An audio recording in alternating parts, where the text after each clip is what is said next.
Rubric গুলো দেওয়া আছে মেন্টাল সেকশনে, সেই রুব্রিক গুলো জাস্ট তার শব্দার্থের উপর ভিত্তি করেই রুব্রিক গুলোকে ব্যবহার করা হয় না। শুধু শুধু শব্দার্থের উপরে ভিত্তি করে, অর্থাৎ আমি সেগুলো বুঝিয়ে বলবো যে রুব্রিক গুলো ইংরেজিতে লেখা আছে, সেই ইংরেজি আমরা বাংলা ভাষাভাষী মানুষ, তো ইংরেজি থেকে সরাসরি বাংলায় ট্রান্সলেট করে ওই রুব্রিকের সরাসরি বাংলায় ট্রান্সলেট করে যা দাঁড়ায় শুধু তার উপর ভিত্তি করে ওই রুব্রিক গুলোকে ব্যবহার করা যায় না। রুব্রিক গুলোকে ব্যবহার করার নিয়ম হচ্ছে, প্রত্যেকটা রুব্রিক গুলোতে যে শব্দগুলো ব্যবহার করা হয়েছে সেই শব্দগুলো অত্যন্ত তাৎপর্যপূর্ণ এবং সেই শব্দগুলোকে অত্যন্ত মানে কি বলবো, অত্যন্ত গুণগত মানের সাথে,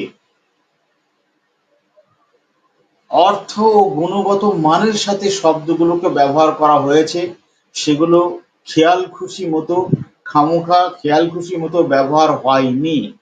সেই শব্দের অর্থগুলোর নিগুড় অন্তর্নিহিত যে অনুভূতি, সেই অনুভূতিগুলোই হচ্ছে লক্ষণ।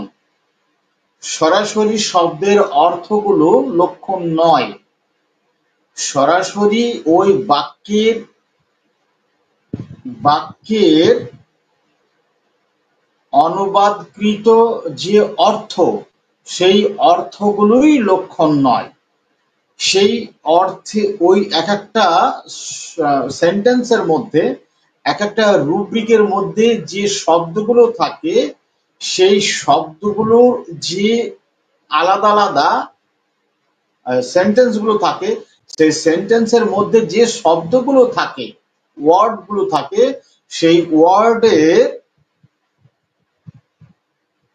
যে অর্থ, সেই অর্থের অন্তর্নিহিত অনুভূতি আছে, সেই অনুভূতিগুলোই হচ্ছে লক্ষণ। সেই অনুভূতিগুলো বোঝা দরকার। সেই অনুভূতিগুলো না বুঝে যদি শুধুমাত্র রুব্রিকের ইংরেজির অনুবাদের অর্থকেই রুব্রিক ধরে ব্যবহার করেন, আপনারা রুব্রিক ব্যবহার করতে পারবেন না, রেপার্টারি ব্যবহার করতে পারবেন না। এই জন্য রেপার্টারি রুব্রিক গুলোকে বুঝতে গেলে খুব গভীরভাবে আপনাকে শব্দের অর্থগুলো সহ টোটাল সেন্টেন্সের অনুভূতিকে উপলব্ধি করতে হবে। আমি আপনাকে বলছি, উদাহরণ সহ এগুলো বোঝানো হবে। তো এইভাবেই রুব্রিক গুলোকে ব্যবহার করা হয়, না হলে রুব্রিক গুলোকে যথাযথভাবে প্রয়োগ করা যাবে না। এই জন্যে রেপার্টারির রুব্রিকের ব্যাখ্যা করতে গেলে সেই রুব্রিকের অনুবাদ প্লাস প্রত্যেকটা শব্দের অর্থ এবং সেই শব্দের অর্থের সাথে যে অন্তর্নিহিত অনুভূতি, সেন্সেশন যাকে বলা হয়, সেন্সেশন, সেই সেন্সেশনকে বুঝতে হবে। যার জন্যই হ্যানিম্যান বলেছিলেন, চিকিৎসকের অনুভূতি ক্ষমতা এবং পর্যবেক্ষণ ক্ষমতা বৃদ্ধি করতে হবে। আমার সঙ্গে যারা ইতিমধ্যে উপস্থিত হয়েছেন তারা লাইভটিকে একটু শেয়ার করে দেবেন, যাতে প্রত্যেকেই আমার আজকের লাইভে উপস্থিত হতে পারেন। রেপার্টারি ব্যবহার করার যে কৌশল, সেটা আমি আপনাদেরকে একটু শিখিয়ে দিচ্ছি, বুঝিয়ে দিচ্ছি। খুব ইন্টারেস্ট পাবেন, ভীষণভাবে ইন্টারেস্ট পাবেন। তো আমি শুরু করছি আজকে এখান থেকে। তার আগে আবারও বলি, যা কে কোথা থেকে দেখছেন অবশ্যই কমেন্টের মাধ্যমে সেটা জানাবেন। সেই সাথে সাথে আপনারা লাইভটিকে একটু আরো শেয়ার করে দেন, আর আপনাদের নিজ নিজ টাইম লাইনে শেয়ার করবেন। সেই সাথে সাথে টেলিগ্রাম গ্রুপেও একটু শেয়ার করে দেবেন। আচ্ছা, একটা রুগী তিনি দীর্ঘদিন ধরে নিউমোনিয়াতে ভুগছিলেন। একটা রুগী নিউমোনিয়াতে ভুগছিলেন। তো তিনি চেন্নাইয়ে দুবার চিকিৎসা করে এসছেন। তো চেন্নাই চিকিৎসা করার পরে তেনাকে শেষমেশ ওষুধ দিয়ে ফিরিয়ে দিয়েছেন যে এটা পুরোপুরি কিওর হবে না, যতদিন বেঁচে থাকবে ততদিন ওষুধ এইভাবে চালাতে হবে। তো সেখান থেকে ফিরে আসার পরে রুগীর অবস্থা অনেক খারাপ এবং দুবারে অনেক টাকা খরচা হয়ে গেছে। আর ফুসফুসের প্রায় দুটো মানে ডান দিকের ফুসফুসের প্রায় অর্ধেকের বেশি অংশ খারাপ হয়ে গেছে, যার জন্য অক্সিজেন খুব বেশি ব্যবহার করতে পারছেন না। রুগী ভীষণ দুর্বল, শ্বাসকষ্ট, প্রচুর কাশি, মাঝে মাঝে জ্বর আর বুকে প্রচুর ব্যথা, প্রচুর ব্যথা। রুগী খুবই খারাপ অবস্থা, একেবারে শয্যাশায়ী, সে চলাফেরা করতে পারে না, এক পাও চলাফেরা করতে পারে না, সারাক্ষণ বিছানায় শুয়ে থাকে।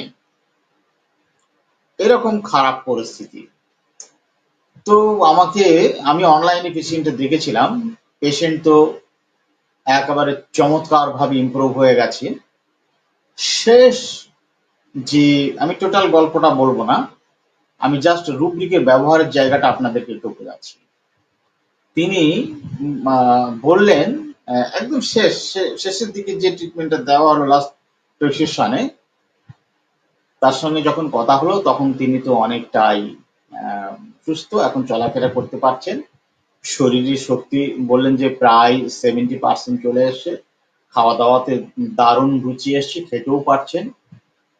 শরীরে আস্তে আস্তে মাংস লাগছে, ভালো পুষ্টি আসছে, রুগী ভালো। কিন্তু যখন কথা হচ্ছিল, কথায় কথায় তিনি একটা কথাই শুধু বললেন যে আমার বুকের ব্যথাটা আগের থেকে কমেছে, কিন্তু এখন অল্প আছে।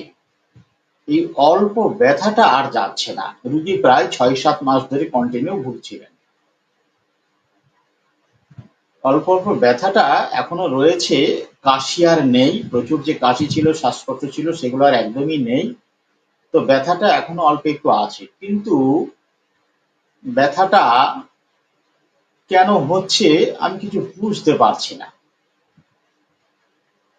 ব্যথাটা ফুসফুসের মধ্যে কোনো কিছু হলো নাকি শ্বাসকষ্টের জন্য হচ্ছে, এই পেটে গ্যাসের জন্য হচ্ছে, না কি হচ্ছে আমি কিছু বুঝতে পারছি না। শরীর তো আমার আগের থেকে অনেক ভালো, কেন এরকমের হচ্ছে কি জানি। আচ্ছা, তো আর কিছু না, আর কিছু নাই। আমি এটাই বুঝতে পারছি না যে ব্যথাটা আমার কেন হচ্ছে।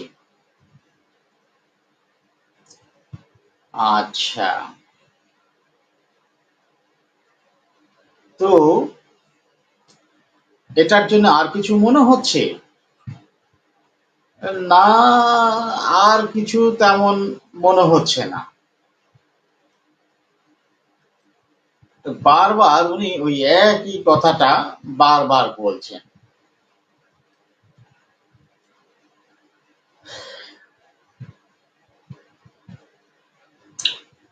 আর কোনো কিছু ভাবনা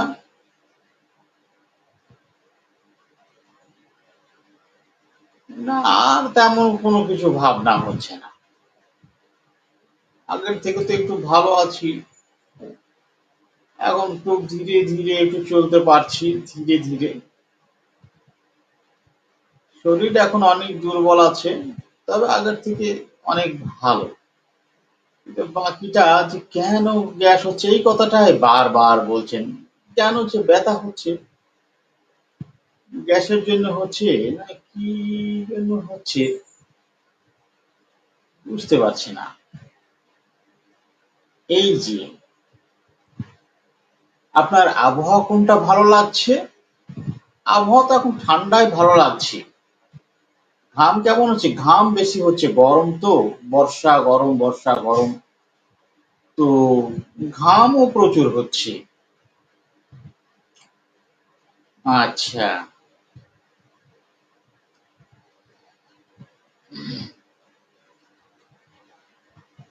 এইটুকু ছাড়া আর কোনো চিন্তা কিছু?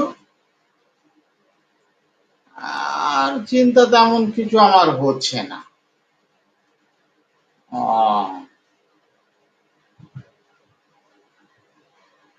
আর তেমন কোনো ভাবনা নেই। না,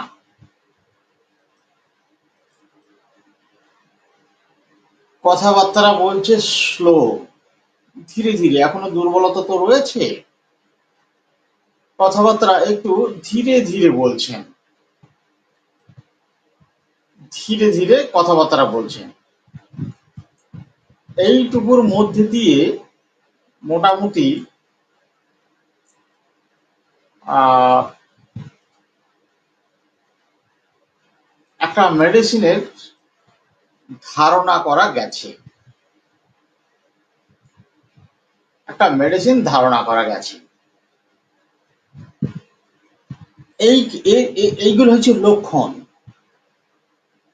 এইটাকে আপনাকে বুঝতে হবে। এইখানে আর কোনো ভাবনা না, কোনো ভাবনা নাই, শুধু একটা কথাই শুধু বলছে। আচ্ছা আচ্ছা, এখানে কি হচ্ছে যে এক্সাক্ট কি জন্য হচ্ছে ব্যথাটা, সেইটা তিনি জানেন না, তিনি বুঝতে পারছেন না, তার কাছে অজানা। সে তো বলবে না যে আপনার যে রুব্রিকটা রয়েছে সেই রুব্রিকের ভাষায় কথা বলতে পারে না রুগীরা। তারা এরকম ভাবে বলবে, আপনাকে বুঝে নিতে হবে যে উনি অসুস্থতার সাথে কি ধরনের অ্যাক্টিভিটি করছে, কি ধরনের অঙ্গভঙ্গি করছে, কি ধরনের কনসার্ন, সচেতনতা, চিন্তা ভাবনা চলছে,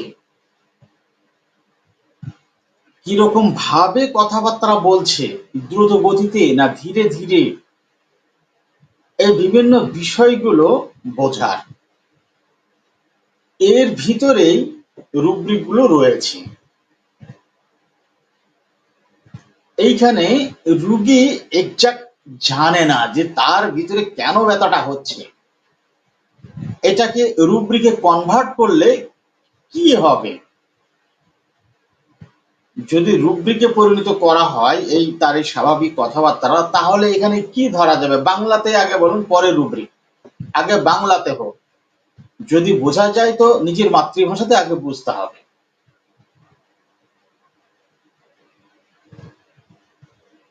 এখানে তার কাছে বোধগম্য নাই, স্পষ্ট নাই, সে বুঝতে পারছে না যে আসলে তার বিষয়টা কি, অর্থাৎ সে অন্ধকারের মধ্যে রয়েছে। অন্ধকারের মধ্যে, অন্ধকার কি? ডার্ক। অন্ধকার হলো ডার্ক।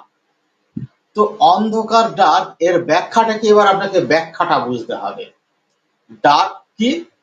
ডার্ক হচ্ছে অন্ধকার, অদৃশ্য, অস্পষ্ট, আবসা,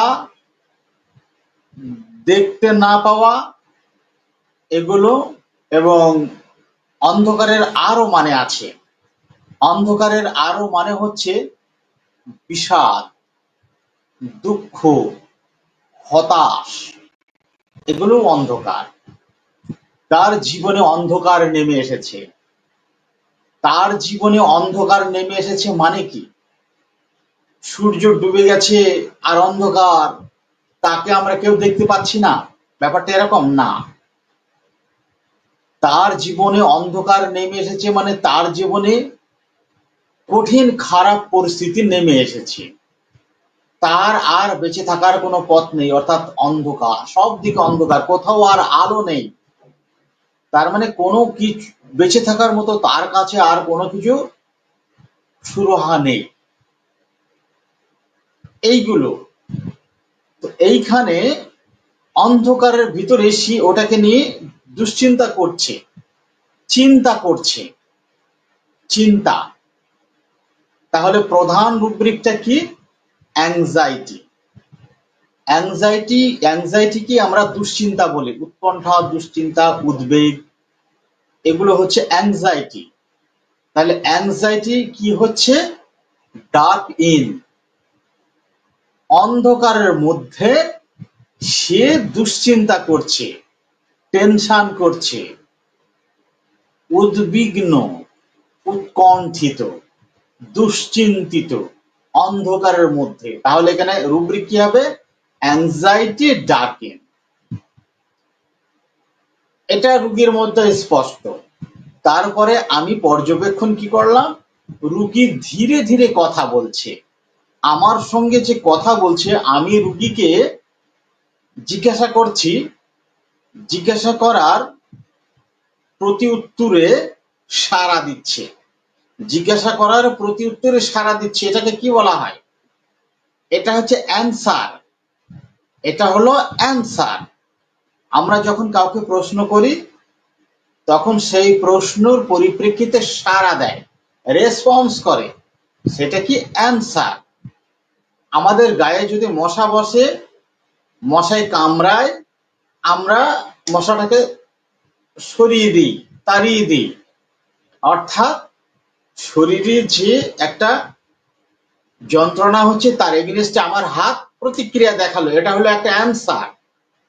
এটা হলো অ্যান্সার। তো অ্যান্সারটা কিভাবে দিচ্ছে?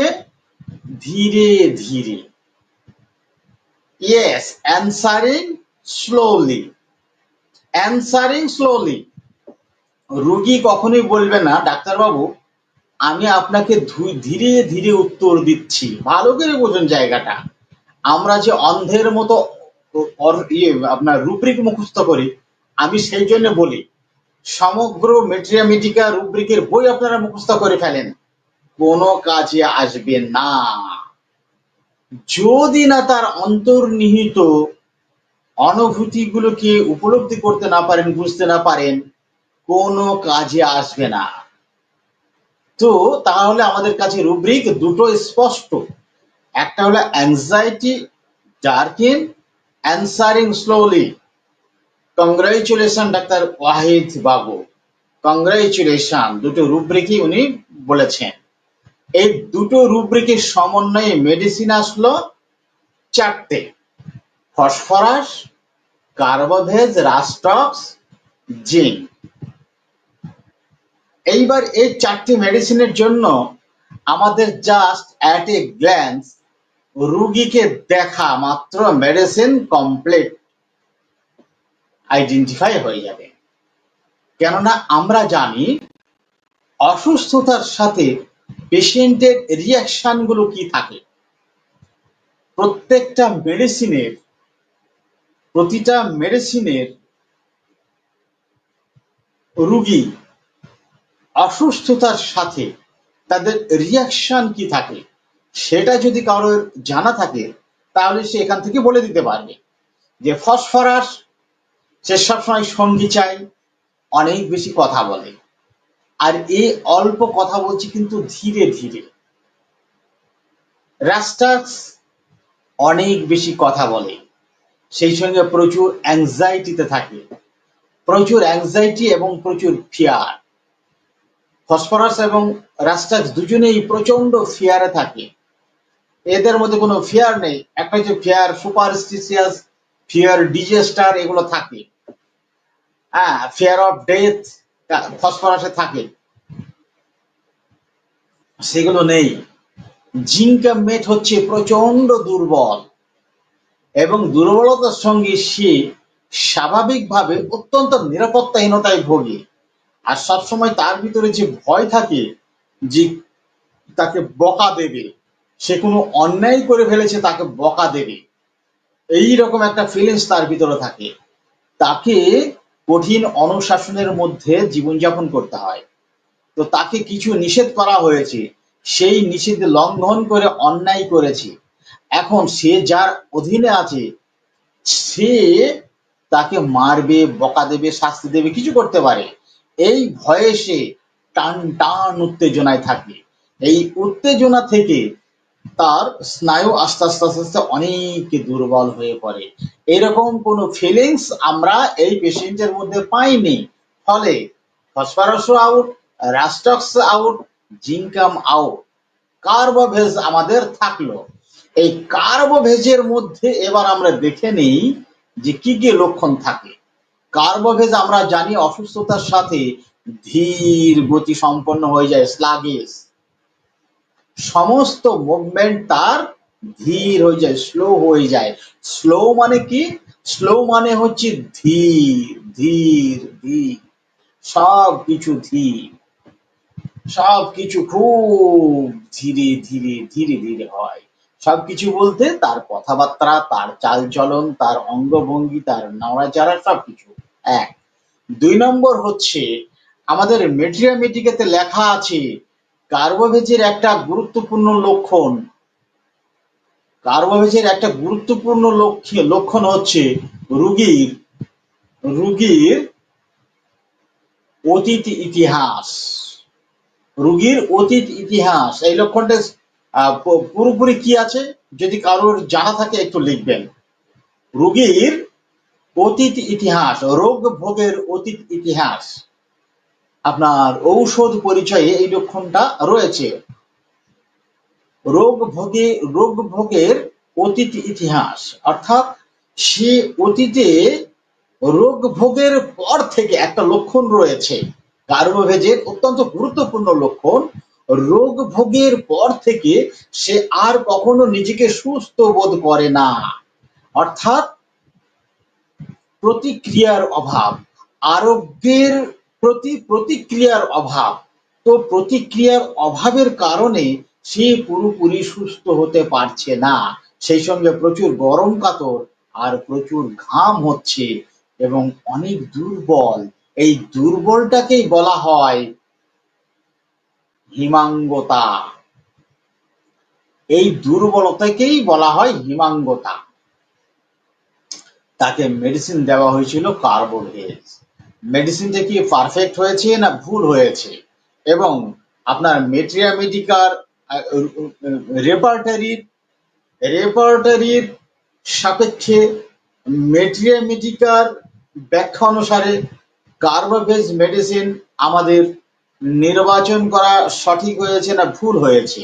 আপনাদের ধারণা কি বলুন, তাড়াতাড়ি বলবেন, একটু তাড়াতাড়ি বলবেন, তাহলে আমরা পরবর্তী আলোচনায় অবতারণা করতে পারবো। হোমিওপ্যাথি মেট্রিয়া মেডিকা গুলো কখনো আপনার জাত ভেদে আলাদা আলাদা হতে পারে না। হোমিওপ্যাথি মেট্রিয়া মেডিকা, হোমিওপ্যাথি ওষুধ, হোমিওপ্যাথি সিস্টেম জাত ভেদে আলাদা আলাদা হতে পারে না। একথার মানে কি? একথার মানে হচ্ছে ক্লাসিক্যাল, মেন্টাল, মাইন্ড, কি সব বলে অনেকেই, এসবে কখনোই আলাদা হতে পারে না।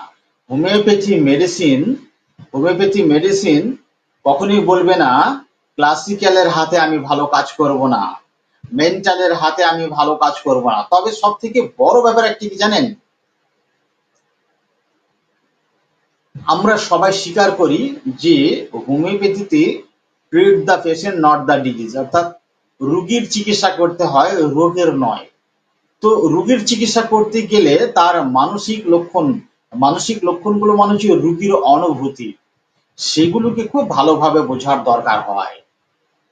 তো এগুলোকে সব মানি, কিন্তু ব্যাখ্যাগুলোকে মানবো না। এগুলো হচ্ছে জ্ঞানের অজ্ঞতা, আর কিছু নয়। আজ নয় কাল মানবেন, আজ নয় কাল মানবেন, তাতে করে সুবিধা তাদেরই হবে, আমাদের আর কি। আমাদের সুবিধা হচ্ছে হোমিওপ্যাথির অগ্রগতি হবে, এতটুকুই। আর দুঃখ দুর্দশা পীড়িতগ্রস্ত রুগীরা আরাম পাবে। তবে আপনারা লক্ষ্য করে দেখবেন, এই আমাদের সুবাদে, আমাদের মতো কিছু ডাক্তারের সুবাদে এখন অনেক ডাক্তারই, যাদের মুখে রুব্রিকের একটা রুব্রিক আপনার আওরাতের না, তারা এখন প্রচুর রুব্রিক ব্যবহার করছেন, প্রচুর রুব্রিক আওড়াচ্ছেন আমাদের সুবাদে। তো এটা অনেক ভালো লক্ষণ, শিক্ষার কাছে ছোট বড় নেই। তো সবাই এগুলোকে গ্রহণ করতে হবে। এখন অ্যাংজাইটি কাকে বলে এটা বুঝতে হবে।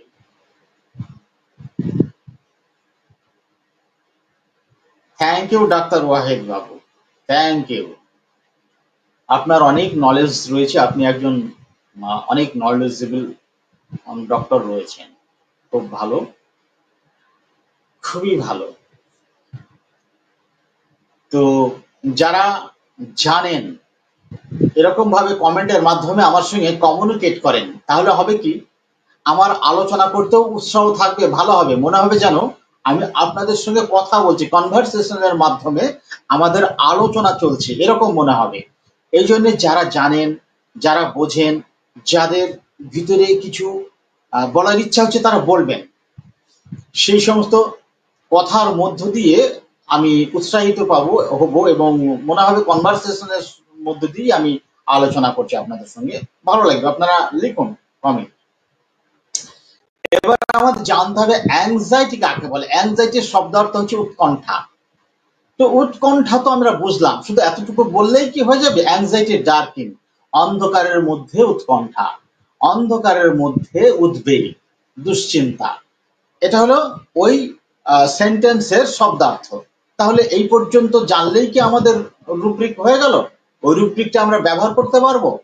এখানে অন্ধকার বলতে, তাহলে যখন আমি অন্ধকারের মধ্যে যাচ্ছি, অনেকেই আছে দেখবেন ব্যাখ্যা করে, যখন আমরা আলোর মধ্যে থেকে অন্ধকারে যাই তখন আমরা খুব উৎকণ্ঠিত হই, আমরা খুব দুশ্চিন্তিত হই, এবং তারা তাদের মতো করে এই রুব্রিকের ব্যাখ্যাগুলো করে থাকেন। অর্থাৎ ঘরের ভিতরে আলো রয়েছে, আমার কোনো সমস্যা নেই, যখন বাইরে যাচ্ছি অন্ধকার, বাইরে আলো নেই, তখন আমি খুব উৎকণ্ঠিত হয়ে পড়ি।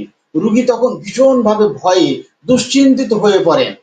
এইরকম ভাবে ব্যাখ্যা দিয়ে পড়ান আর কি। তো এগুলো হচ্ছে হোমিওপ্যাথির মানে ধ্বংসের একটা আলামত, এগুলো হোমিওপ্যাথির ধ্বংসের আলামত, এগুলো নয়। অ্যাংজাইটি মানে হচ্ছে উৎকণ্ঠা, উদ্বেগ, দুশ্চিন্তা, টেনশন ইত্যাদি। তো এর ব্যাখ্যা কি? এটা হলো শব্দের অর্থ। আমি প্রথমে যা বোঝাতে চেয়েছিলাম, এটা হলো শব্দের অর্থ। এই অর্থের এবার অন্তর্নিহিত ব্যাখ্যা খুব বুঝতে হবে, এক্সপ্লেনেশন করতে হবে। এই ব্যাখ্যা করার অর্থ, ব্যাখ্যা বিশ্লেষণ করার অর্থ হচ্ছে সহজবোধ্য করা। ব্যাখ্যা বিশ্লেষণ করার মানে হচ্ছে সহজবোধ্য করা। তাহলে সহজবোধ্য ভাবে আপনাকে বুঝতে হবে। যদি বোঝেন তাহলে রাইট ফিলিংসে আপনি মানে পৌঁছাতে সক্ষম হবেন, তবে সেই রুব্রিকটা আপনি ব্যবহার করতে পারবেন। এটা হচ্ছে রেপার্টরি রুব্রিকের ব্যবহার করার একটা পদ্ধতি। উৎকণ্ঠা, অস্বস্তিকর, আতঙ্কিত বা দুশ্চিন্তিত হওয়ার অবস্থা। ভবিষ্যতে আমি যেভাবে লিখেছি রেপার্টরির ব্যাখ্যাগুলো আমার অনেক লেখা হয়ে গেছে, প্রায় 300 পেজের উপরে। এ4 কাগজে 300-র উপরে লেখা হয়ে গেছে। তার মানে এটা প্রায় দাঁড়াবে আপনার একটা বইয়ের আকারে করতে গেলে প্রায় 600-700 পেজের হয়ে যাবে। একদম ঠিক, একদম ওয়াহিদ বাবু, আপনি দারুণ লিখেছেন, দারুণ, ঠিক একদম। তো আমি ওটাকেই আরো একটু স্পষ্ট করে বলি, ঠিক আছে, খুব সুন্দর, একেবারে আপনি যথাযথ লিখেছেন। আচ্ছা, আপনাদের সবাইকে দেখাই লেখাটি, দেখেন। অনিশ্চিত কিছু বা অনির্দিষ্ট কিছু হতে পারে তার ভয়, মানে ভবিষ্যতে। ভবিষ্যতে উনি ঠিক সুন্দর লিখেছেন, ঠিক লিখেছেন একদম। যেহেতু এত তাড়াতাড়ির মধ্যে উনি এতটা সুন্দর গুছিয়ে লিখেছেন, মানে সঠিক লিখেছেন। আপনারা দেখে নেন এটা।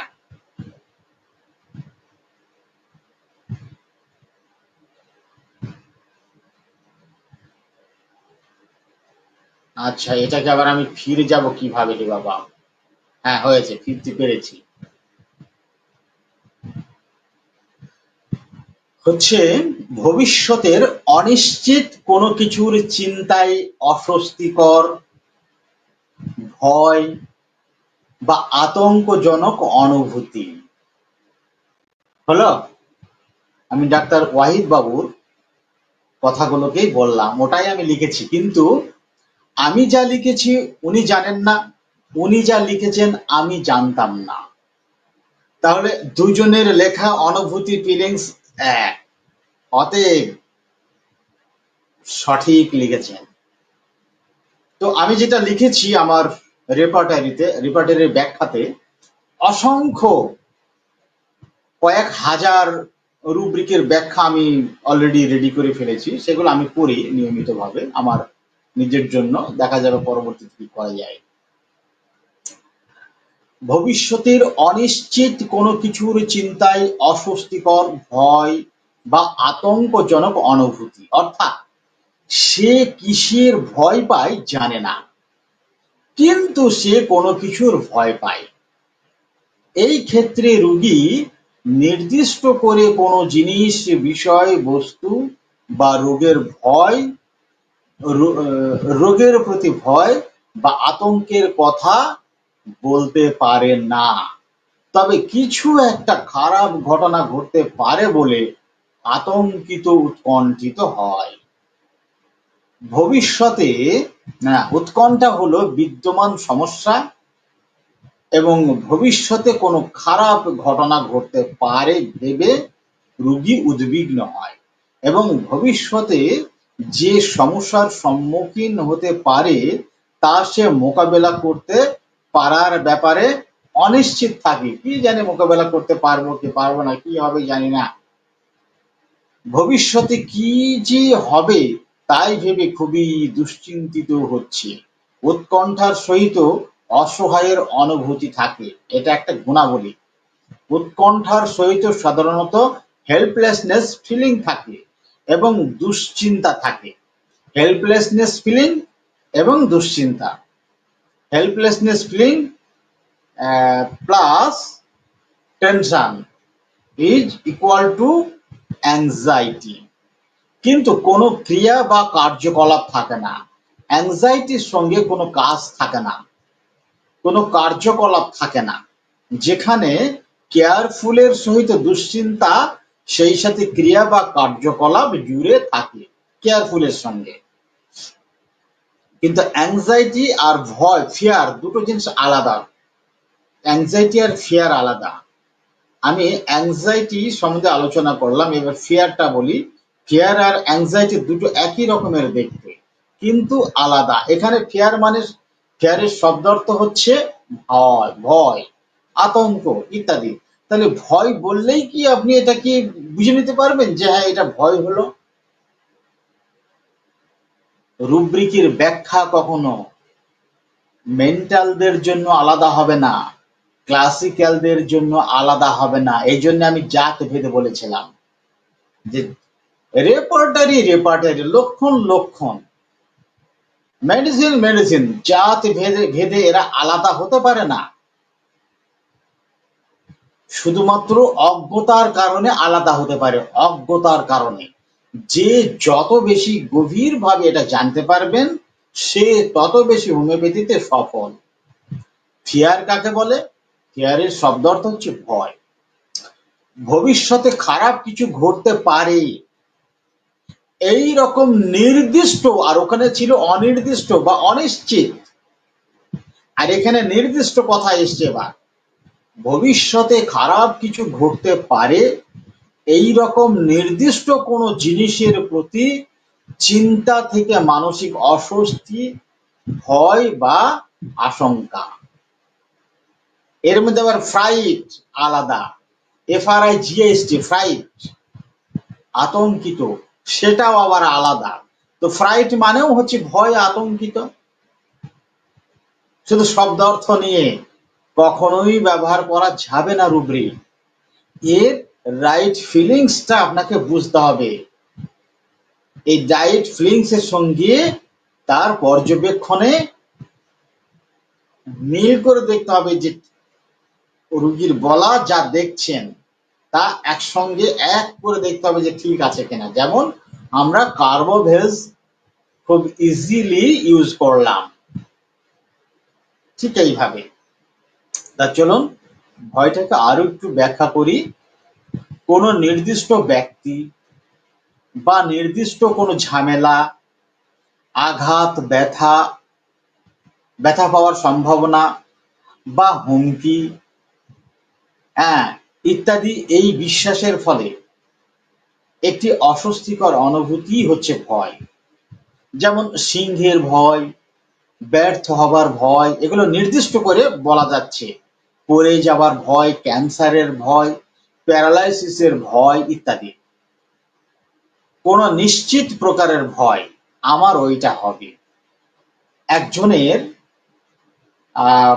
টিউমার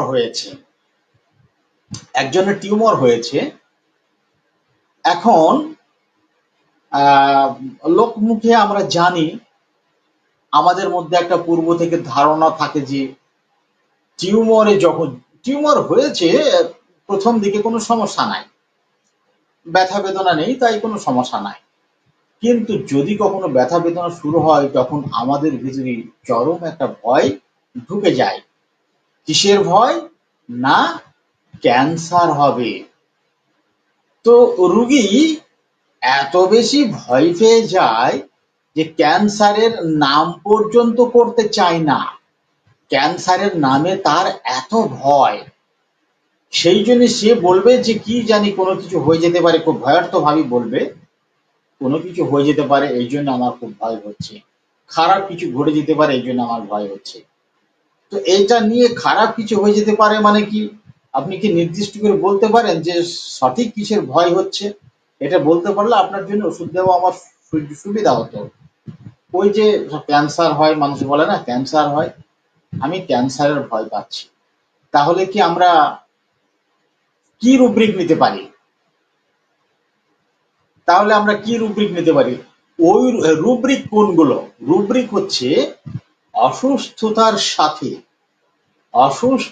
সাথে সব থেকে স্পষ্ট যে চিন্তা, টেনশন, ভয় মনের মধ্যে বিরাজ করে, বিদ্যমান থাকে, সেটাই হলো লক্ষণ। যে লক্ষণটা আগে ছিল না, অসুস্থতার সাথে এসেছে, সুস্থ অবস্থায় ছিল না, অসুস্থতার সাথে যে চিন্তা, ভয়, টেনশন, মেজাজ শান্ত, খিটখিটে নানা কিছু যেগুলো রয়েছে সেইগুলো হচ্ছে লক্ষণ। অর্থাৎ অল্টার্ড সিমটম গুলো হচ্ছে লক্ষণ। সেই অল্টার্ড সিমটম গুলোকে আপনাকে বুঝতে হবে এবং তার ভিত্তিতেই রুব্রিক নির্বাচন করতে হবে। রুব্রিক মানে লক্ষণ। সেটাকে ওই সহজ সরল সাধারণ কথাবার্তাকে আপনাকে ইন্টারপ্রিটেট করতে হবে রুব্রিকে। এই হচ্ছে ব্যাপার। তো সেটাকে বুঝতে হবে কিভাবে, তা আগে আলোচনা হয়েছে। তো এখানে টিউমার হয়েছে, টিউমার থেকে রোগীর মধ্যে যে ভয়, সর্বোচ্চ চূড়ান্ত ভাবে যে কনসার্ন, যে ভয় তার মধ্যে বিরাজ করছে, ওটাই হচ্ছে লক্ষণ। এটা সুস্থ অবস্থায় ছিল না, অসুস্থতার বৃদ্ধির পর্যায়ে এটা প্রকাশ পেয়েছে। সেটা কি? ক্যান্সারের ভয়। তাহলে আমরা কি রুব্রিক নিতে পারি? Fear of cancer. আর কেউ নেই এখনো পর্যন্ত যারা আমার সঙ্গে উপস্থিত রয়েছেন তারা কিন্তু কিছুই বলছেন না। সবাই বলুন, সবার সাথে কনভারসেশনে আমরা একটু আলোচনাটা করি, তবে তো ভালো লাগবে। আপনারা মুখ বন্ধ করে বসে থাকবেন, আমি একা বকে যাব, তাহলে তো ভালো লাগবে না। তো সেটা শিখে হবে না। তো এইখানে একটা বিষয় আমি বলি, ডাক্তার ওয়াহেদ বাবু, কংগ্রেচুলেশন, আপনি দারুণ বলেছেন। তবে আমি আরেকটু বলি, ভালো হবে। Fear of cancer. Fear of cancer কাকে বলে সেটা জানতে হবে। ফিয়ার অফ ক্যান্সার কাকে বলে? এখন যারা ক্লাসিক্যাল আমি ক্লাসিক্যাল বলবো না, ক্লাসিক্যাল শব্দের অর্থ হচ্ছে সর্বোচ্চ সুন্দর, সর্বোচ্চ ছান্দি, সর্বোচ্চ সুচারু, এগুলো হচ্ছে ক্লাসিক্যাল। তো আমরা যেটা করছি এটা হচ্ছে সর্বোচ্চ ছান্দিক, বিজ্ঞান ভিত্তিক, সর্বোচ্চ সুচারু। এটা হলো হ্যানিম্যানের সৃষ্টি আইডিয়াল ক্লাসিক্যাল মেথড, একেবারে হ্যানিম্যানের সৃষ্টি আইডিয়াল ক্লাসিক্যাল মেথড। এইটাই হচ্ছে ক্লাসিক্যাল মেথড। তো এইবার একে আরো সূক্ষ্ম স্তরের অনুভূতি দিয়ে আপনাকে ব্যাখ্যা করে বুঝতে হবে। তা যদি না বোঝা যায়, সরাসরি যদি আমরা এখানে ফিয়ার অফ ক্যান্সার নিয়ে নেই, মেডিসিন ভুল হয়ে যাবে। হলো না, সমস্যাটা কি?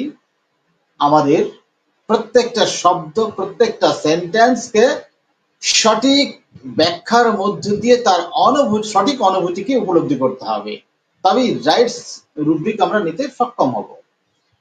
তো এখানে কি বলেছে ডাক্তার, রুগী না টিউমার খারাপ হয়ে গেলে ক্যান্সার হয়ে যাবে। তো ক্যান্সার হয়ে গেলে ক্যান্সার হয়ে যাবে, আমরা এই পর্যন্ত থেমে গেলাম। তো এই পর্যন্ত থামা যাবে না। ক্যান্সার হলে কি হবে? ক্যান্সার হয়ে গেলে কি হবে? আমরা জানি ক্যান্সারের পরিণাম হচ্ছে মৃত্যু। তাহলে এখানে ফিয়ার অফ ক্যান্সার হবে না। রোগী যদি বলে যে আমার ক্যান্সার হবে, তো আপনাকে আবার জিজ্ঞাসা করতে হবে, তো ক্যান্সার হবে তো কি হয়েছে? ক্যান্সার হবে তো ক্যান্সার হবে তো কি হয়েছে? ক্যান্সারের ভয় কেন পাচ্ছেন আপনি, এটা আমাকে স্পষ্ট করে বলুন। না, ক্যান্সার মানে তো রুগী আর বাঁচে না, যার ক্যান্সার হয় সেই তো মারা যায়। তার মানে আপনি বোঝাতে চাইছেন যে ক্যান্সার মানে আপনি মারা যাবেন, তাই তো? এটাই তো ভয়। বললেন হ্যাঁ হ্যাঁ হ্যাঁ। তাহলে কি রুব্রিক হবে এবার? ডাক্তার ওয়াহিদ বাবু আপনি একটু বলুন, তাহলে এবার কি রুব্রিক হবে? ফিয়ার অফ ডেথ, মৃত্যু ভয় পাচ্ছে, মৃত্যু ভয়। সেই মৃত্যু ভয়টা যদি চরম ভাবে থাকে, যেন মৃত্যু খাড়া হয়ে গেছে, সুনিশ্চিত ভাবে মৃত্যু, সেই ভয় সে চূড়ান্ত অস্থির, তাহলে একদম ফিয়ার অফ ডেথ ভাবত সরকার, ঠিক? Fear of death, impending death হবে। Fear of death impending, impending মানে হচ্ছে ঝুলে থাকা। ঝুলে থাকা অর্থাৎ বর্তমানে যে রোগটি রয়েছে সেই রোগটি মেটাস্টেসিস হয়ে অন্য কোনো রোগে পরিণত হয়ে যাওয়াকেই ইম্পেন্ডিং বলে। তাহলে আমার এখনো ভালো আছে, ঠিক আছে, এটা পরিবর্তিত হয়ে মেটাস্টেসিস হয়ে আপনার ক্যান্সারে পরিণত হয়ে যাবে, দিয়ে আমি মারা যাব। অর্থাৎ fear of death, impending death. তাহলে ফিয়ার অফ ক্যান্সার হলো না। আচ্ছা, ফিয়ার অফ ক্যান্সার আমরা কখন নিতে পারি? ফিয়ার অফ ক্যান্সার, ফিয়ার মানে তো তার ব্যাখ্যা আমি আগে দিয়েছি, ফিয়ারের ব্যাখ্যা আমরা আগে দিয়েছি আমি। এইবার ডেথ আর ক্যান্সার, এখানে দুটো শব্দ রয়েছে। ডেথ মানে কি? ডেথ মানে হচ্ছে দুটো। ডেথের একটা মানে হচ্ছে পরলোক গমন, ডেথের একটা মানে হলো পরলোক গমন, একদম দুনিয়া ছেড়ে চলে যাওয়া এক। আর ডেথের দ্বিতীয় মানে হচ্ছে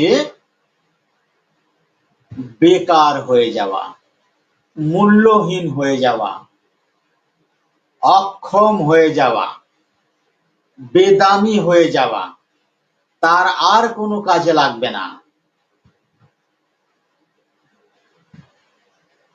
ফিয়ার অফ ডেথ, এটা হলো ডেথ। পলিটিক্যাল ডেথ অর্থাৎ রাজনৈতিক ভাবে ও এখন মৃত হয়ে গেছে, মানে যাকে আর কোনো কাজে লাগে না, যার কোনো মূল্য নেই, বরং সে উপস্থিত থাকলে আরো বিরক্ত লাগে, আরো খারাপ লাগে।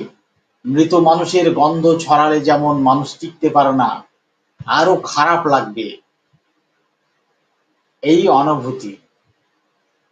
রাজনৈতিক মৃত্যু, রাজনৈতিকভাবে তার আর কোনো দাম নেই, সে বেকার মৃত। আর ক্যান্সার মানে হলো অনারোগ্য রোগ। Doctor Wahid Babu, thank you. অনারোগ্য রোগ, একদম। ক্যান্সার মানে হচ্ছে অনারোগ্য রোগ, যে রোগ সৃষ্টি হবার পরে আর পূর্বাবস্থায় ফিরে আসা সম্ভব নয় এবং ধীরে ধীরে ধীরে ধীরে সমগ্র অঙ্গে ছড়িয়ে পড়বে, সমগ্র অঙ্গে ছড়িয়ে পড়বে।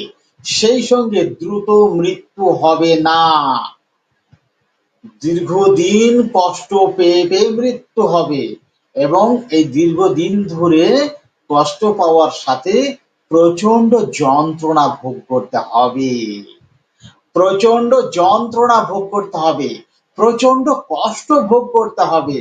এটাই হলো ক্যান্সার। যদি রোগী বলে না মরে যেতে আমার ভয় নেই ডাক্তারবাবু, কিন্তু ক্যান্সার হয়ে গেলে মানুষ কতদিন বিছানায় পড়ে থাকে আর কি ভয়ানক যন্ত্রণায় কষ্ট পায়, আমি ওই যন্ত্রণাকে ভয় পাচ্ছি, আমি মৃত্যুকে ভয় পাচ্ছি না ডাক্তারবাবু। আমার যদি এক্ষুনি মরণ হয়ে যায়, ব্যাস আমি মরণকে মানে সম্ভাষণ জানাবো, আমি মরণকে সম্ভাষণ জানাবো।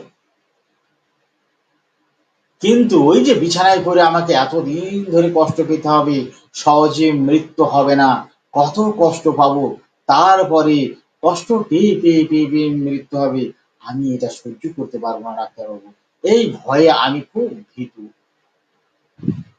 তাহলে বলুন এবার, ফিয়ার অফ ক্যান্সার আর ফিয়ার অফ ডেথ ইম্পেন্ডিং অথবা ফিয়ার অফ ডেথ, দুটোর অনুভূতি আলাদা হলো না এক হলো? এইবার আপনারা বলুন। যারা বলেন ওটা মেন্টালদের রেপার্টারি, আমরা ক্লাসিক্যালরা কেন নেব? ফিয়ার অফ সাফারিংটা আলাদা আছে। দাঁড়ান, আমার স্পষ্ট ভাবে ওটা করা আছে কিনা আমি একটু দেখে নিই। ফিয়ার অফ সাফারিং, ক্যান্সার, আমি যেটা বললাম ওটা হলো ক্যান্সারের ব্যাখ্যা, বেঁচে থেকেও মৃত্যু। একদম। একজন বৃদ্ধ শাশুড়ি, বৃদ্ধা বৃদ্ধা শাশুড়ি সংসারে রয়েছেন, তো সে তো এখন শরীর শক্তি নেই, বিছানায় পড়ে আছে, অসুস্থ, তার অনেক কিছুই দরকার, বাড়িতে অনেক লোকজন রয়েছে, বৌমারা রয়েছে, সবাই আছে। এ বাবা, আবার কোথায় চলে এলো? তো ওই শাশুড়ির যা যা দরকার, তখন মানে যখন যা যা দরকার, সেই দরকারের সময়ে বৌমাদের ডাকে, বৌমাদের ডাকে। তো বৌমারা কেউ শুনতেই পায় না,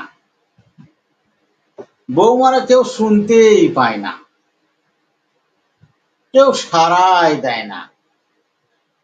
এদিকে বৃদ্ধা শাশুড়ির ডেকে ডেকে গলা বসে যায়, তবুও কারোর দেখা নেই, কারোর সাড়া নেই।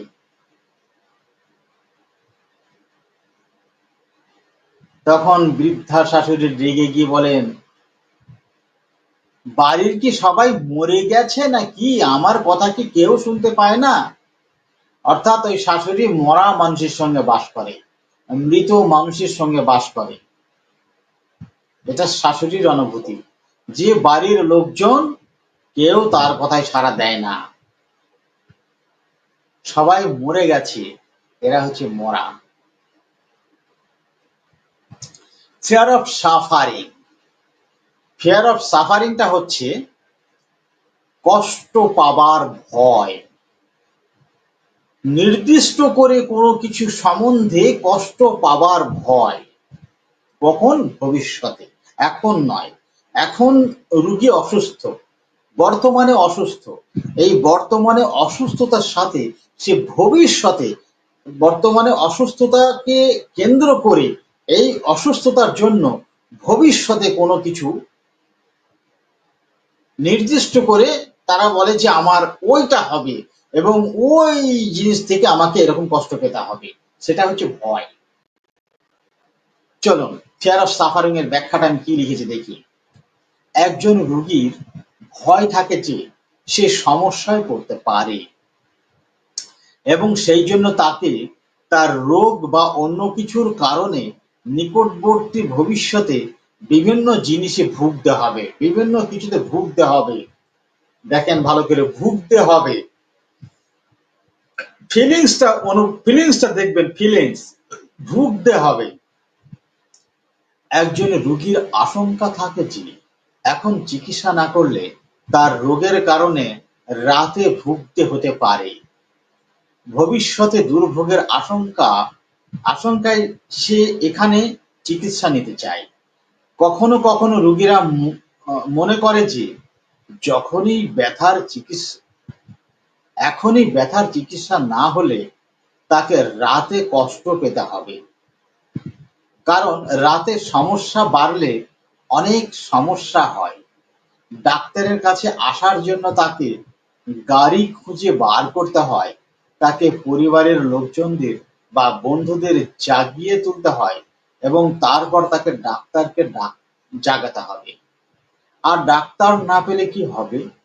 এগুলো সবই ভোগান্তি এবং রোগী এসবের ভয় পায়। যদি রোগী দীর্ঘক্ষণ ব্যথা যন্ত্রণা সহ্য করার ভয় থাকে বা ক্রমাগত একাধিক ব্যথার যন্ত্রণা পাওয়ার ভয় থাকে, সেটাও ফিয়ার অফ সাফারিং। যদি একটা হাঁটুতে ব্যথা হয়েছে, এখন আরেকটা হাঁটুই একটু একটু ব্যথা ব্যথা অনুভব হয়েছে, তখন সে ভয় পাচ্ছে যে একই তো একটা হাঁটুতে আমার ভীষণ ভয়, আমি হাঁটতে পারি না, ভীষণ ব্যথা, খুব কষ্ট পাচ্ছি। কিন্তু আবার আরেকটা হাঁটুতেও দেখছি একটু একটু করে ব্যথা হচ্ছে। যদি এটাতেও ব্যথা হয় তাহলে তো চলতেই পারবো না, তাহলে তো আমাকে বেশ কষ্ট পেতে হবে। রোগীর ভয় হয় যে ভবিষ্যতে কোনো প্রকার কষ্ট, বিপদ, অসুবিধা বা পেরেশানি হতে পারে এবং সেটা তাকে দীর্ঘদিন ধরে কষ্ট বা পেরেশানি দেবে। রোগী ভয় পায় যে এই যন্ত্রণা ভবিষ্যতে তাকে দীর্ঘদিন ধরে ক্ষতি করতে থাকবে। তাহলে ক্যান্সারের সঙ্গে সাফারিং এর পার্থক্যটা কি হলো? দুটোই তো একই রকমের ফিলিংস। চলুন আমি আরো যা লিখেছি বলি, তারপর বলছি। ফিলিংস যেতে হবে। উদাহরণ, একজন রোগী অপারেশন করার পরে যন্ত্রণার, কষ্টের, অস্বস্তির, অসুবিধার, কাজের মধ্যে অসুবিধা হবার, রোগটা আরোগ্য না হবার ইত্যাদির ভয় পায়। এখানে রোগী অপারেশনকে ভয় পায় না। সে ভয় পায় অপারেশন করার পরে যে সমস্যা আসবে তা দীর্ঘদিন ধরে চলতে পারে, সে সেটার ভয় পাচ্ছে। আচ্ছা, অপারেশন কি জিনিস তা আমার চেয়ে ভালো আর কেউ বুঝবে না।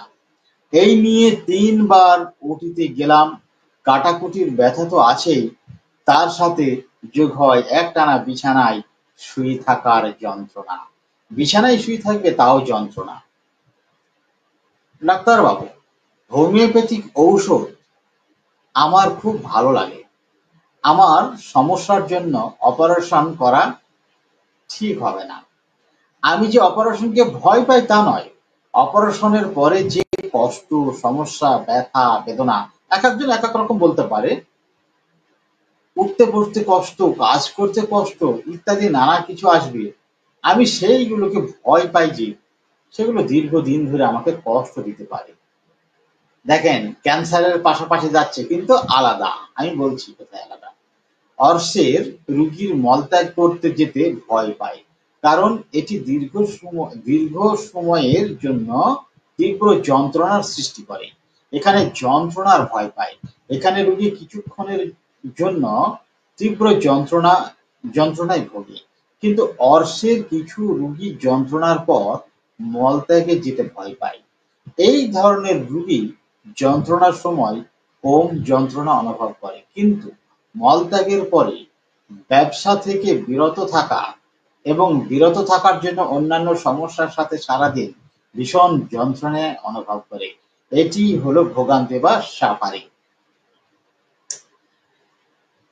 মানে অর্শের যে যন্ত্রণা হচ্ছে, সেই যন্ত্রণার জন্য তাকে বসে থাকতে হচ্ছে, এটাই তার যন্ত্রণা। কেননা সে কাজ করতে পারবে না, ইনকাম করতে পারবে না, সংসার চালাতে পারবে না, এটা তার কাছে আরো বেশি কষ্ট। এই জন্য অর্শের যন্ত্রণাকে সে কষ্ট পাচ্ছে না, কষ্ট পাচ্ছে সে কাজ করতে পারবে না। তাহলে ওই কাজ করতে না পারার যে অনুভূতি, এইটা হবে রোগী। এইভাবে যদি রোগী দীর্ঘস্থায়ী ব্যথা বা অন্যান্য ঝামেলা বা সমস্যার ভয় পায়, হয় এটি একক বা একাধিক, তাহলে রুব্রিকটা হবে ফিয়ার অফ সাফারিং। বিষয়টা হচ্ছে ক্যান্সারের ভিতরে সেন্সিটিভনেসটা থাকে অনেক বেশি। এত বেশি থাকে যে সে ক্যান্সারের নাম নিতেও ভয় পায়। ক্যান্সারের যন্ত্রণা যে দেখেছে, সেই যন্ত্রণার প্রতি এত সংবেদনশীল থাকে যে সে ওই ব্যথা বেদনাকে ভয় পায়। তো এই ব্যথা বেদনাকে সে যে ভয় পাচ্ছে, সেই ভয়ের সাথে তার এক্সপ্রেশন থাকবে সেই রকম সেন্সিটিভনেস। অর্থাৎ ক্যান্সারের জায়গাতে ভয়ের অনুভূতির যে ভয়ার্ত ব্যঞ্জক মুখমণ্ডল, সেটা থাকবে অনেক ভয়ার্ত। তার চেহারাতে অনেক ভয়ার্ত। সেই অনেক ভয়ার্তর সাথে সে ওই কথাটা বলবে, তখন সেটা ফেয়ার অফ ক্যান্সার হবে। আর বাকি যেগুলো হচ্ছে, এগুলোতে আপনার ওই সেন্সিটিভিটি, তীব্রতা সেরকম থাকবে না। তার মুখ চেহারাতে একটা মানে স্বাভাবিক অবস্থা থাকতে পারে। স্বাভাবিক অবস্থা যেমন একজনের একটা শু কিনেছে, তো সেই শুটা পরে, নতুন শুটা পরে কোথাও যাওয়ার শখ হয়েছে। তো শুটা পরেছে, শুটা পরার পরে দেখছে যে একটু টাইট হচ্ছে। তখন সে পরে একটু নেড়ে চেড়ে দেখছে যে এটা পরে যাওয়া যাবে তো, এতক্ষণ থাকা যাবে তো, অসুবিধা হবে না মনে হচ্ছে, ঠিক আছে যাই দেখি। পরে সে চলা শুরু করলো, একটা অস্বস্তি ভাব লাগছে। এটা হলো একটা ডিসকমফোর্ট, একটা অস্বস্তি ভাব। তারপরে আরো কিছুক্ষণ চলাফেরা করতে ডিসকমফোর্টটা তীব্রতা বেড়ে যাচ্ছে, একটা অস্বস্তি, এবং সেটা বেশ অনেকটা সময় হয়ে গেছে, 1-2 ঘন্টা হয়ে গেছে। এটা হলো সাফার। তো এই সাফারের জায়গাতে একটা ভয়ঙ্কর অবস্থা। বাবা, কি কষ্ট পেতে হবে ডাক্তার বাবু, আমি ওই কষ্ট সহ্য করতে পারবো না। আমি বাবা, সে কি ভয়ঙ্কর কষ্ট, যে কি কষ্ট পেয়ে মরতে হবে। এই যে গলার টোন, সে কেমন করে বলছে, কেমন ভঙ্গিমাতে বলছে, তবে আপনাকে ফেয়ার অফ ক্যান্সার নিতে হবে। আর আমি কি বলছি, না আমি ওই শু আর পরবো না ডাক্তারবাবু, আমি পড়েছি, আমি ওই শু আর পরবো না। কেন, অনেক কষ্ট, আমার চেহারাতে কোনো ভয়ের আতঙ্কর কোনো ছাপ নেই। ওটা অনেক কষ্ট আমি দেখেছি। প্রথম 1-2 ঘন্টা পরার পরে তারপরে যে কষ্ট শুরু হয়, ও শেষ পর্যন্ত পরে থাকাটাই অনেক সমস্যা, ও অনেক ভোগান্তি। আমি ওটা করবো না। চেহারাতে কোনো ভয়ের ছাপ অত্যন্ত গাঢ় ভাবে অত্যন্ত উৎকট ভাবে নেই। সাফারিং আর ক্যান্সারের মধ্যে আপনার এই জায়গাটুকু ফারাক করতে হবে, এইটুকুতে ফারাক করতে হবে। কি লিখেছেন একজন,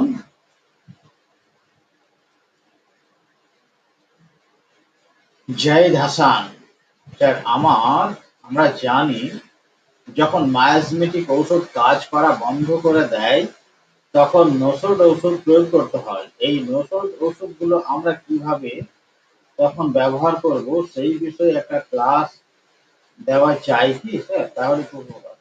ডাক্তার জাহিদ হোসেন, আপনি কি আমার ক্লাসে টেলিগ্রাম ক্লাসে রয়েছেন? সেই জাহিদ বাবু বলছেন? টেলিগ্রাম ক্লাসে যুক্ত রয়েছেন যদি থাকেন তাহলে আমি ওই টেলিগ্রাম গ্রুপেই আপনার সঙ্গে আলোচনা করব, ওই গ্রুপেই আলোচনা করে দেবো। যদিও এর আগে অনেকবার আলোচনা হয়েছে, এগুলো ভুল। এইভাবে মেডিসিন কখনো হয় না। মায়াজমেটিক মেডিসিন কাকে বলে? প্রত্যেকটা ব্যক্তির তার জন্য নির্দিষ্ট, মানে ধাতুগতভাবে নির্ধারিত নির্দিষ্ট মেডিসিনই হচ্ছে তার মায়াজমেটিক মেডিসিন। প্রত্যেকটা মেডিসিন, প্রত্যেকটা হোমিওপ্যাথিক ওষুধ তার সদৃশ্য, প্রত্যেকটা হোমিওপ্যাথিক ঔষধের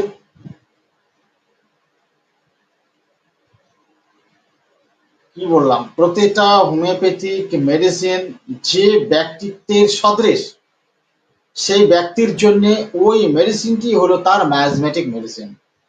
আলাদা করে কোনো মায়াজমেটিক মেডিসিন হয় না। যখন মায়াজমেটিক ঔষধ কাজ করা বন্ধ করে দেয়, ধাতুগত ঔষধ যখন বন্ধ করে দেয়, তখন তো নৌষধ ঔষধ প্রয়োগ করতে হয়। এখানে মায়াজমেটিক মেডিসিন বলতে আপনি কি বোঝাচ্ছেন সেইগুলো যদি একটু ক্লিয়ার করেন তাহলে সুবিধা হয়। তো ওগুলো অন্য ক্লাসে করব, আজকে আলোচনা করছি না। তো তাহলে হলো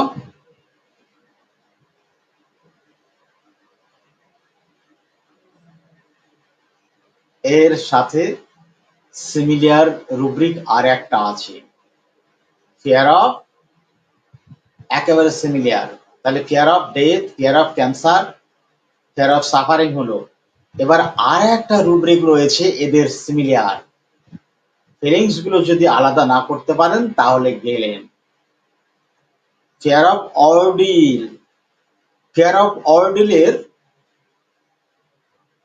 অনুবাদকৃত অর্থ কি বলুন? ফিয়ার অফ অর্ডিল,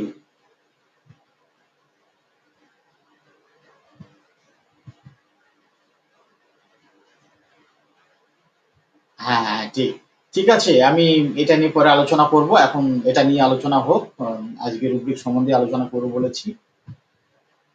তো ওয়ালাইকুম আসসালাম ডাক্তার আব্দুল আওয়াল ভাই, আপনার সঙ্গে দীর্ঘদিন কথা হয়নি, খুব মন চাই।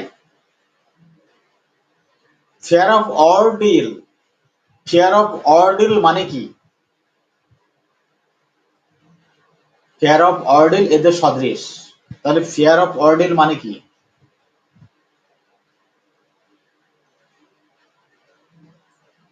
বলেন, ফিয়ার অফ অর্ডিল মানে কি?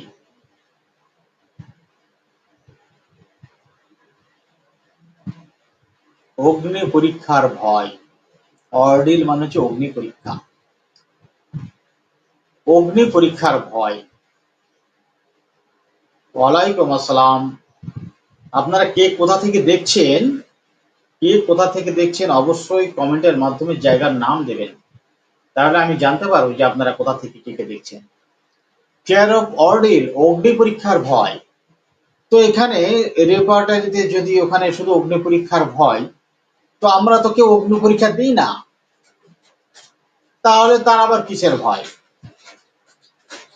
এর ব্যাখ্যা বিশ্লেষণ রয়েছে। এটা কেন লিখলেন ফিয়ার অফ অগ্নি পরীক্ষার ভয়? আমাদের অগ্নি পরীক্ষা দেওয়ার দরকার আছে? Thank you, thank you. আমাদের অগ্নি পরীক্ষা দেওয়ার দরকার নেই, তো আমরা ও রুব্রিকটা আমাদের কি কাজে লাগবে তাহলে?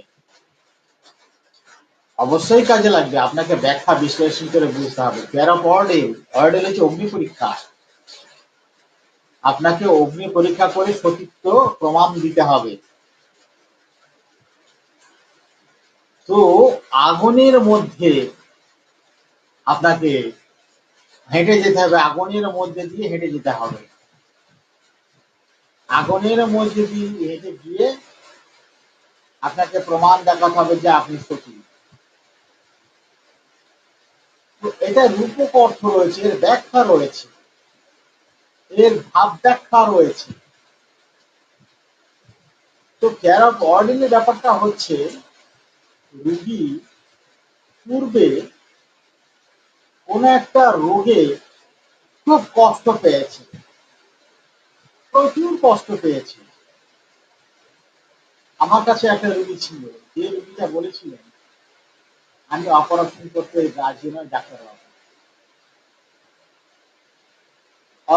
ফিস্টুলা, আমি ফিস্টুলার অপারেশন করতে রাজি নই। কেন, কি সমস্যা? তো কেয়ার আমি অপারেশনকে খুব ভয় পাই, আমি অপারেশনকে খুব ভয় পাই। তাহলে এখানে কি কেয়ার অফ অপারেশন নেওয়া যাবে? আমি আমাকে বলেছিলেন যে আমি আমি ডাক্তারকে দেখিয়েছি, ডাক্তার দেখে বলেছেন যে আপনার এটা ওষুধে হবে না, অপারেশন করতে হবে। তো এই জন্য আমি সেখানে না গিয়ে এখন আমি আপনার কাছে চিকিৎসা করতে এলাম। কেন, ডাক্তারবাবু বললেন অপারেশন করলেই তো ঠিক হয়ে যাবে, তো আপনি অপারেশন করলেন না কেন? না ডাক্তারবাবু, আমি অপারেশনকে ভীষণভাবে ভয় পাই। তাহলে কি এখানে রুব্রিক ফেয়ার অফ অপারেশন নেওয়া যাবে ডাক্তার ওয়াহিদ বাবু?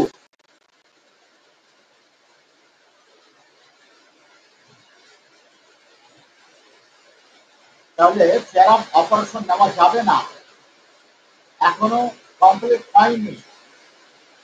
তার অরিজিনাল ভয় কোনটা, অরিজিনালি ভয় কোনটা, সেই ভয় আপনাকে আবিষ্কার করতে হবে, তবে সেটা রুব্রিক হবে। খুব বৃষ্টি পড়ছে, টিনের চাল তো খুব শব্দও হচ্ছে, জানি না আপনারা আমার কথা শুনতে পাচ্ছেন কিনা। যদি শুনতে পান তাহলে আলোচনা চালাবো, যদি শুনতে না পান, বুঝতে না পারেন, তাহলে আজকের আলোচনা এখানে বন্ধ করব। কারণ হচ্ছে প্রচুর বৃষ্টি হচ্ছে তো, টিনের চাল, সেই টিনের শব্দ আপনারা একটু জানান যে আমার কথা শুনতে শুনতে পাচ্ছেন কি পাচ্ছেন না, মানে আমার আলোচনা শুনতে অসুবিধা হচ্ছে কি হচ্ছে না, এইটা একটু জানান। অসুবিধা হচ্ছে না তো চলুন। তো আমি তো আমি জিজ্ঞাসা করেছিলাম যে আচ্ছা ঠিক আছে, থ্যাংক ইউ। আমি জিজ্ঞাসা করেছিলাম অপারেশন কেন করবেন না, তিনি বললেন এর আগে আমি 2-3টি অপারেশন করেছি, এর আগে আমি 2-3টি অপারেশন করেছি, অ্যাপেন্ডিসাইটিস অপারেশন করেছি, সিজার করেছি। তো অ্যাপেন্ডিসাইটিস অপারেশন করার পরে আমার ওই ক্ষত শুকাতে দেরি হয়েছিল, এবং ওইখানে যে সেলাই, সেই সেলাইয়ের জায়গাগুলো পেটে পুঁজ হয়েছিল, ক্ষত শুকাতে চাইছিল না। আমি প্রচুর কষ্ট পেয়েছি ডাক্তারবাবু, প্রচুর, এবং একদিন দুদিন পর পর ড্রেসিং করতে হতো, আমি খুব কষ্ট পেয়েছি। এই জন্য আমি সেই থেকে ভয় পেয়ে গেছি।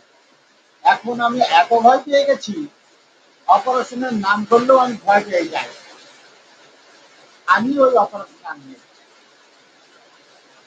এটাই হলো ফিয়ার অফ অর্ডিন, অর্থাৎ সে একবার অগ্নি পরীক্ষায় পাস করে বেরিয়ে চলে এসছে, দ্বিতীয়বার মানে সেই অগ্নি পরীক্ষার যে এত কষ্ট, সেই কষ্টের মুখোমুখি ও আর হতে চায় না। অর্থাৎ পূর্বের অভিজ্ঞতা থেকে প্রচুর কষ্ট সে পেয়েছে, এবং সেই কষ্ট দীর্ঘদিন ধরে চলেছে, সেই কষ্ট অনেক দিন ধরে চলেছে, এবং অনেক প্রচেষ্টার পরে সুস্থ হয়েছে। এখন পুনরায় আর কোনো সমস্যার জন্য সে অপারেশনে যেতে রাজি নয়, এটাই হলো ফিয়ার অফ অর্ডিল। তাহলে এই অবস্থাগুলো একেবারে কাছাকাছি, একটি অনুভূতির সাথে আরেকটা অনুভূতি অত্যন্ত সদৃশ। এই পূর্ণ অনুভূতিগুলোকে আপনাকে রোগীর মধ্য থেকে তার পর্যবেক্ষণ, চেহারার আহ, প্রভাব চেহারার প্রভাব বা পর্যবেক্ষণ দেখে এবং তার টোন, কথার টোন ও কথা বলার ভঙ্গিমা বা তার যে চিন্তা, এই সব কিছুর সাথে আপনাকে বিবেচনা করে একটি সিমটম নিতে হবে, তবে হবে সেটা সিমটম। কথায় কথায় সিমটম হবে না।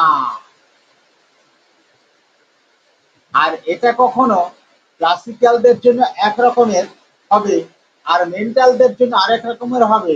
হ্যানিম্যান কি মেন্টাল করতে নিষেধ করেছে নাকি? হ্যানিম্যান মেন্টাল করতে নিষেধ করেছে? হ্যানিম্যান বলেছে যে মানসিক লক্ষণগুলো বাদ দিয়ে তোমরা শুধু আহ, দৈহিক লক্ষণগুলো নিয়ে চিকিৎসা করো, এরকম কথা বলেছে? আসলে এইসব ভাবনা চিন্তার পিছনে যে কারণ সেটা হচ্ছে অজ্ঞতা, আর কিছু না। তো এগুলো যখন জেনে যাবেন তখন বুঝবেন কত মজা। সঠিক জিনিসটা যতক্ষণ না বুঝবেন ততক্ষণ বুঝতে পারবে না। তাহলে আমরা অনেকগুলো জিনিস আলোচনা করে ফেললাম। এখন আর একটা জিনিস বলি।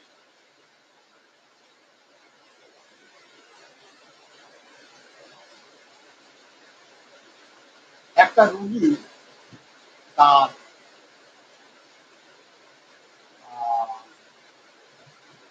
টিউমার হয়েছে। টিউমার, তো রোগী বলছেন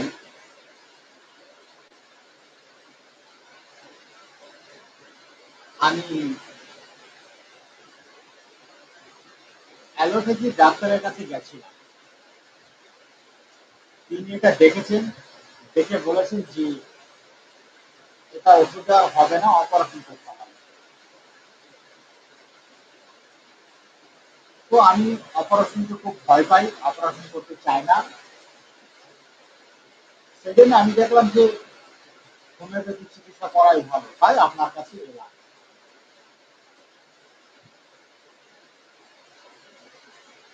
আপনি একটু ভালো করে ওষুধ দেন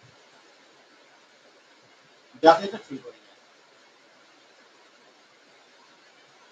তো তখন আমি জিজ্ঞাসা করলাম, তো ডাক্তার বাবু আপনাকে অপারেশন করতে বলেছেন, তো অপারেশন করে নিলেই তো ঝামেলা মিটে যায়, হোমিওপ্যাথি ওষুধ খাবেন, সারবে কি সারবে না তারও তো কোনো ঠিক নেই। তা তখন বলছেন চেষ্টা তো করা যেতে পারে, যদি নাও সারে খারাপ তো হবে না, যদি নাও সারে খারাপ তো হবে না, তো চেষ্টা করতে সমস্যা কি? তো আমি বললাম ওকে, ঠিক আছে ডাক্তার আদর্শ হোমিও, এটা হচ্ছে ওনার ক্লিনিকের নাম সম্ভবত, আপনি আমার সঙ্গে মেসেঞ্জারে যোগাযোগ করুন। আমার ফোন নাম্বার হচ্ছে 9153647380, 9153647380। অ্যাম্বিশন অফ হোমিওপ্যাথি ইউটিউব চ্যানেলের কমেন্ট বক্সেও দেওয়া আছে, আপনারা অ্যাম্বিশন অফ হোমিওপ্যাথি ইউটিউব চ্যানেলে কমেন্ট বক্স থেকে আমার ফোন নাম্বার নিয়ে যোগাযোগ করতে পারেন, আমি আপনাকে বলে দেবো কি করতে হবে। তো তিনি বললেন যে না সারলেও খারাপ তো কিছু হবে না, চেষ্টা করা যাক। তাই আমি বললাম খারাপ কিছু হবে না মানে?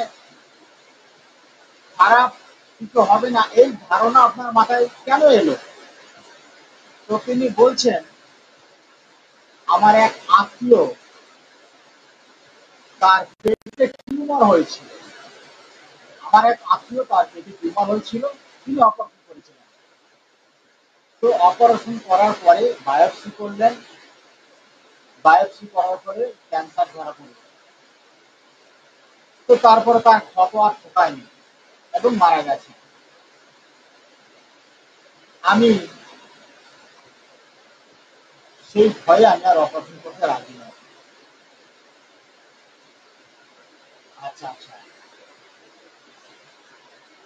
ব্যাস, কেস কমপ্লিট। এখান থেকে আমরা রুগীকে বুঝে গেছি কেয়ার অফ অপারেশন, কেয়ার ভিক্টেড of being. Doctor Wahed babu, আপনি দারুণ রুব্রিকটা নিয়েছেন, কেয়ার ভিক্টেড অফ বিং, কেয়ার ভিক্টেড অফ বিং। এইখানে রুগী কখনো বলবে না যে ডাক্তারবাবু আমি প্রতারিত হতে ভয় পাচ্ছি, অপারেশন করতে, অপারেশন করার প্রক্রিয়াতে প্রতারিত হবার ভয় পাচ্ছি। রুগী কখনোই বলবে না। রুগীর কথাকে ইন্টারপ্রিট করে রুব্রিকে রূপান্তর করতে হবে, এটা চিকিৎসকের দায়িত্ব। তো এখানে ফিয়ার অফ বিং, ফিয়ার ভিক্টেড of being, fear of being ভিক্টেড, সে প্রতারিত হতে ভয় পাচ্ছে। এখানে প্রতারিত হতে ভয় পাচ্ছে, বিষয়টা কি? অনেকেই তো কথা বলতে পারে, বললেই কি ফিয়ার ভিক্টেড অফ বিং হয়ে যাবে? না, ফিয়ার ভিক্টেড অফ বিং এর জায়গাতে অবশ্যই তার অতীতে প্রতারিত হবার অভিজ্ঞতা থাকতে হবে। অতীতে প্রতারিত হবার অভিজ্ঞতা থাকতে হবে। সেই অভিজ্ঞতা কিভাবে পেতে পারে? নিজের পক্ষ থেকে পেতে পারে, চোখে, অন্য কারোর চোখে দেখে অভিজ্ঞতা পেতে পারে, আপনার মোবাইলে, টিভিতে, খবরের কাগজে, বিভিন্ন জায়গাতে দেখে অভিজ্ঞতা হতে পারে। যে কোনো ভাবে তাকে অভিজ্ঞতা অর্জন করতে হবে। সেই অভিজ্ঞতার ভিত্তিতে তার ভিতরে একটা প্রতারিত হবার ভয় থাকে, যার ফলে সে আর ঝুঁকি নিতে চায় না, কোনোভাবেই ঝুঁকি নিতে চায় না, ভরসা পায় না, ঝুঁকি নিতে চায় না, যার জন্য সে আর অপারেশন করতে চাচ্ছে না। এখানে ঝুঁকির ব্যাপারটা কি? ঝুঁকির ব্যাপারটা উনি বলেছেন, ওনার ভিতরের যে চিন্তা ভাবনা, সেই চিন্তা ভাবনার কথা উনি বলে ফেলেছেন যে অ্যালোপ্যাথি চিকিৎসকরা বলেছিলেন যে অপারেশন করতে হবে, আমি অপারেশনকে ভয় পাই, যার জন্য অপারেশন না করে এখন আমি চলে এসেছি হোমিওপ্যাথিতে। তো কথাবার্তায় তিনি বলেছিলেন যে হোমিওপ্যাথিতে যদি নাও সারে, অন্তত পক্ষে খারাপ তো কিছু হয়ে যাবে না। অর্থাৎ রোগীর মধ্যে এরকম একটা বদ্ধমূল্য রয়েছে ধারণা যে বর্তমান যে অবস্থায় রয়েছে সেই অবস্থাতেও অন্তত পক্ষে সেই অবস্থাতে থাকতে হবে, এই অবস্থা থেকে খারাপ হওয়া যাবে না, অন্তত পক্ষে এই অবস্থা থেকে এই অবস্থায় থাকতে হবে এবং এই অবস্থা থেকে খারাপ হওয়া যাবে না। টিউমারটা রয়েছে, এ তো আমাকে কোনো জ্বালা যন্ত্রণা কিছু দিচ্ছে না, জ্বালা যন্ত্রণা কিছু দিচ্ছে না, আমাকে কোনো ভয়ও দিচ্ছে না, কিন্তু আমার ভয় হচ্ছে ভবিষ্যতে কিছু একটা হয়ে যেতে পারে, ভবিষ্যতে কিছু একটা হয়ে যেতে পারে, কিছু একটা বলতে ওই ক্যান্সার, ভারী কোনো কিছু হয়ে যেতে পারে, এরকম আর কি, তাহলে সে মারা যাবে। তো এই জন্য সে আগে থেকেই এর বিনাশ করতে চাইছে, কোনো রিস্ক নিতে চাচ্ছে না। কিন্তু এই বিনাশ করার জায়গাতে যে পদ্ধতি তিনি প্রয়োগ করতে চাচ্ছেন তা এমন একটা পদ্ধতি হতে হবে যা তার বর্তমান অবস্থাকে কোনো মতেই যেন খারাপ করতে না পারে, অন্তত যেমন আছে তেমন থাকলেও হবে, খারাপ করা চলবে না।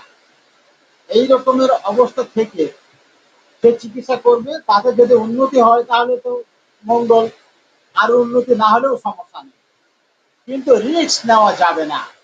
অর্থাৎ care of care instead of being plus bed remain in bed desire, bed remain in bed desire অর্থাৎ remain in remain in bed একটা শব্দ, desire একটা শব্দ, remain in আর একটা শব্দ। এই শব্দগুলোকে প্রত্যেকটা শব্দের অর্থ সহ ব্যাখ্যা বুঝতে হবে। প্রত্যেকটা শব্দের অর্থ এবং তার ব্যাখ্যা বুঝে সব মিলিয়ে কি অনুভূতি দিচ্ছে সেটাই হচ্ছে ওই রুব্রিকের অনুভূতি। তো এখানে সে রিমেইন ইন অর্থাৎ এখনো সে রয়েছে, আগে থেকেই রয়েছে। কোথায় রয়েছে? বেডে রয়েছে।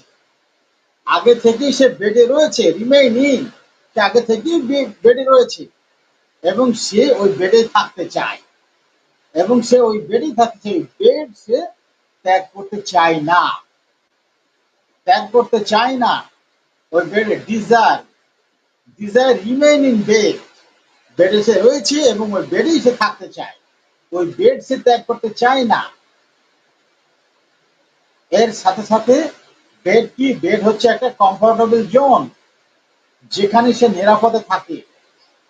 কমফোর্টেবল জোন, একটা মানুষ যদি বেডে শুয়ে থাকে তাহলে সে নিরাপদে থাকে, পড়ে যায় না, এদিক ওদিক সেদিকে কোথাও পড়ে যাবে না।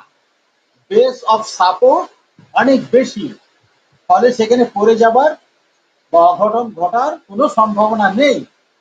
তো এইরকম একটা নিরাপদ জোনে আমি থাকতে চাই, এটা হচ্ছে বেড। রিমেইন ইন আগে থেকে আছে এবং ডিজায়ার টু রিমেইন, এবং সে আরো ওখানেই থাকতে চায়। এই জন্য বলছে যে আমি বর্তমানে যে অবস্থায় আছে সেই অবস্থা, অন্তত পক্ষে সেই অবস্থা থাকাও জরুরি, কিন্তু এর থেকে খারাপ যেন না হয়ে যায়। খারাপ হয়ে যাওয়াটাই তার কাছে ভয়, এটাই তার কাছে রিস্ক। এই রিস্ক সে নিতে চাইছে না, অর্থাৎ মেডিসিন হলো থাইওসিয়ামাস। তো রুগীগুলো আপনাকে সাধারণ কথাবার্তা বলবে, এই সাধারণ কথাবার্তার মধ্যে থেকে আপনাকে রুগীকে ইন্টারপ্রিট করতে হবে, এই দক্ষতা অর্জন আপনাকে করতে হবে। এটা যদি কেউ করতে না পারেন তাহলে রুব্রিক ব্যবহার করতে পারবেন না। আপনি নিজেকে ক্লাসিক্যাল বলেন আর ওই মেন্টাল বলেন, আপনি যাই বলেন না কেন, এসব বলে কোনো কাজ হবে না। মোদ্দা কথা হচ্ছে আপনাকে হোমিওপ্যাথিতে সর্বোচ্চ সাফল্য দেওয়ার জন্য যত দূর শিক্ষা অর্জন করা দরকার সেটাই করতে হবে। এটাই হচ্ছে বুদ্ধিমান মানুষের কাজ, বুদ্ধিমান মানুষের ভাবনা। হোমিওপ্যাথি চিকিৎসা পদ্ধতিতে সর্বোচ্চ সাফল্য পেতে যত দূর হোমিওপ্যাথি শিক্ষা অর্জন করার প্রয়োজন হয় আপনাকে তত দূর শিক্ষা অর্জন করতে হবে। এটাই হচ্ছে একজন বিজ্ঞ মানুষের ভাবনা চিন্তা। কোন রকম বদ্ধমূল ধারণা চলবে না। আমি কাউরের বিদ্বেষ করছি না, কিন্তু ভুল বুঝবেন না, আমি কাউরের পিছনে লাগে না, কাউরের বিদ্বেষ করে না। কেননা আপনার চলবে না আপনি বুঝে নেবেন, আমার চলবে না আমি বুঝে নেব, পরিষ্কার কথা। কেউ কাউরের মানে ঠেলা দিয়ে কেউ কাউকে আমরা সামনে আগিয়ে নিয়ে যেতে পারবো না। কিন্তু আমরা যারা জানি, যারা হিতাকাঙ্ক্ষী, তারা কিছু সাহায্য সহযোগিতা করে আমরা হোমিওপ্যাথিটাকে আরো একটু ভালো জায়গায় তো নিয়ে যেতে পারি, প্রচেষ্টা সেটাই। তাছাড়া কি, কিছু রুগী দেখবেন যারা আপনার চেম্বারে আসবে, লাস্ট রুব্রিক, যারা আপনার চেম্বারে আসবে এসে তারা তাদের কষ্টের কথা বলবে, কিন্তু রুগীকে আপনি দেখতে পাবেন কানে দুল রয়েছে, কিছু একটা রয়েছে, মানে চেহারাকে সৌন্দর্য বাড়ানোর জন্য। ফ্যান্সি দাড়ি, কি দাড়ি বলে জানি না, ওগুলোকে ফ্যান্সি দাড়ি থাকে না, এতটুকু দাড়ি থাকে, এতটুকু হ্যাঁ, বেশ বেশ লাগে, হেভি হেভি লাগে। আচ্ছা, এগুলো থাকতে পারে। তারপরে হচ্ছে আপনার সুন্দর স্মার্ট পোশাক আশাক এগুলো থাকে। আপনার হাতে আংটি, সব আঙুলে আংটি, দামি ঘড়ি, চুলের স্টাইলটা অনেক, মানে এখন যে বিভিন্ন স্টাইল দেখতে পাচ্ছি আমরা, এইসব স্টাইল, এই বিভিন্ন কিছু এগুলো দেখা যায়। গায়ে অনেকের উল্কা আছে, হ্যাঁ, এগুলো দেখা যায়। মানে নিজের চেহারাকে সৌন্দর্য বৃদ্ধি করার জন্য যতটা সাজা যায় সাজে। কে অবজারভিং সিম্পটম, এটা অবজারভিং সিম্পটম। আমি হেসে হেসে একটু মজা করে বলি, মানে কেউ খারাপ ভাবে নেবেন না। আমি হাসলে ভিতরে এনার্জি পাই বেশি, আর যদি গুম হয়ে থাকি আমি ভিতরে এনার্জি পাই কম। এবং হেসে হেসে আপনাদেরকে যে কথাগুলো বলি, তার মানে আপনাদের কাউকে ইনসাল্ট করছি না, কাউকে নয়, আমি উৎসাহ দিচ্ছি। আপনার বাড়ি হাজার হাজার কিলোমিটার দূরে, আমার বাড়ি হাজার হাজার কিলোমিটার দূরে। আপনার সাথে আমার কোনো শত্রুতা নাই, জীবনে কোনোদিন দেখা হবে কিনা তারও কোনো ঠিক নাই। তারপরেও আমরা আমাদের হিংসার কবল থেকে বেরিয়ে আসতে পারি না, এবং সত্য জিনিসটাকে অহংকারের কারণে মেনে নিতেও পারি না। এত বড় বোকা, সে আর কি কি বলবো। আমার একটা পেশেন্ট এসেছিল, এটা বলে শেষ করব। যে পেশেন্টের আলোচনা আপনারা শুনেছেন, আমার টেলিগ্রাম গ্রুপে যারা রয়েছেন তারা শুনেছেন। একজন 18-19 বছর বয়স এরকম একটা ছেলে, সে মুম্বাইয়ে হোটেলে কাজ করত। তার সমস্ত শরীরে গিটে গিটে ব্যথা, ইউরিক অ্যাসিড টেস্ট করেছে, নেই, স্বাভাবিক। ASO titre positive, RA factor positive, বাতের ব্যথা। ওই ব্যথা নিয়েই সে কাজ করত, ওই ব্যথা নিয়েই কাজ করত। তো অনেক কষ্ট করে সে কাজ করত। তো সেখানে অনেক চিকিৎসাও করেছে এবং কাজ করেছে, সারেনি। তারপরে সে বাসায় ফিরেছে, বাড়ির লোকজনের সঙ্গে আলোচনা করে বাসায় ফিরেছে। কিন্তু বাসায় সে বেশি দিন থাকতে নারাজ, আবার সে কাজে ফিরে যাবে। তো এখানে এসে তার বাবার একটা টোটো গাড়ি ছিল, টোটো ইজি বাইক, সেই গাড়ি একবেলা করে চালায়, এই ব্যথা নিয়েই একবেলা করে চালাই, আর একবেলা করে বিশ্রামে থাকি। একবেলা মানে সকাল থেকে দুপুর পর্যন্ত ও চালায়, বিকাল দুপুর থেকে রাত পর্যন্ত তার বাবা চালায়, বসে সে থাকবে না। তো তার মাথার চুলের স্টাইলটা দারুণ। একদিকের চুল আপনার এই সামান্য এতটুকু, একদিকের চুল মাথার মাঝখানে, আমার মাথা দেখেন, এই যে মাথার মাঝখান, মাথার মাঝখানের এইখান থেকে একদিকের চুল এতটুকু, আর একদিকের চুল এত বড় বড় হবে, মানে 6 ইঞ্চি 7 ইঞ্চি করে লম্বা, দিয়ে এই ভাগ করে আসিয়েছে। তারপরে কিছু চুল এমন কায়দা করে এসছে যে একদিকের চোখ পুরো ঢেকে দিচ্ছে, পুরোটাই ঢেকে দিচ্ছে। রোগী শান্ত, সেই সঙ্গে হাতে একটা সুন্দর ঘড়ি, এত বড় একটা ঘড়ি, হাতে আংটি। তো এইগুলো আমি প্রথমেই দেখে নিলাম, দেখে নিয়ে তো আমি মেডিসিনের কাছাকাছি চলে এসেছি। এই রকমের একজন ব্যক্তি যে চেহারায় দেখতে শান্ত, এবং ব্যাস এই জায়গাটুতেই আমি বুঝে গেছি যে এইটুকুর মধ্যেই রয়েছে, এর বাইরেও নাই। রোগ তার যাই হোক। আমি তাকে একটা কথা জিজ্ঞাসা করলাম যে তুমি এখানে এসে কি করো? তখন সে কাজের এই সমস্ত ফরমাস গুলো আমাকে বললেন। তো আমি বললাম, আচ্ছা তুমি এত ব্যথা, এই যে হাঁটুগুলো সব ফুলে গেছে, পায়ের নিচের গিট ফুলে গেছে, হাত ফুলে গেছে, তুমি এত ব্যথা, তারপরও তুমি কেন কাজ করো? কাজ করা আমার অভ্যাস, আমি ছোটবেলা থেকেই কাজ করি খুব। আচ্ছা, তোমার কোনো শখ আছে? কোন ইচ্ছা আকাঙ্ক্ষা কিছু আছে? বললো হ্যাঁ আছে। কি? আমাদের ঘর নেই, আমি একটা সুন্দর ঘর বানাতে চাই, এটাই আমার ইচ্ছা।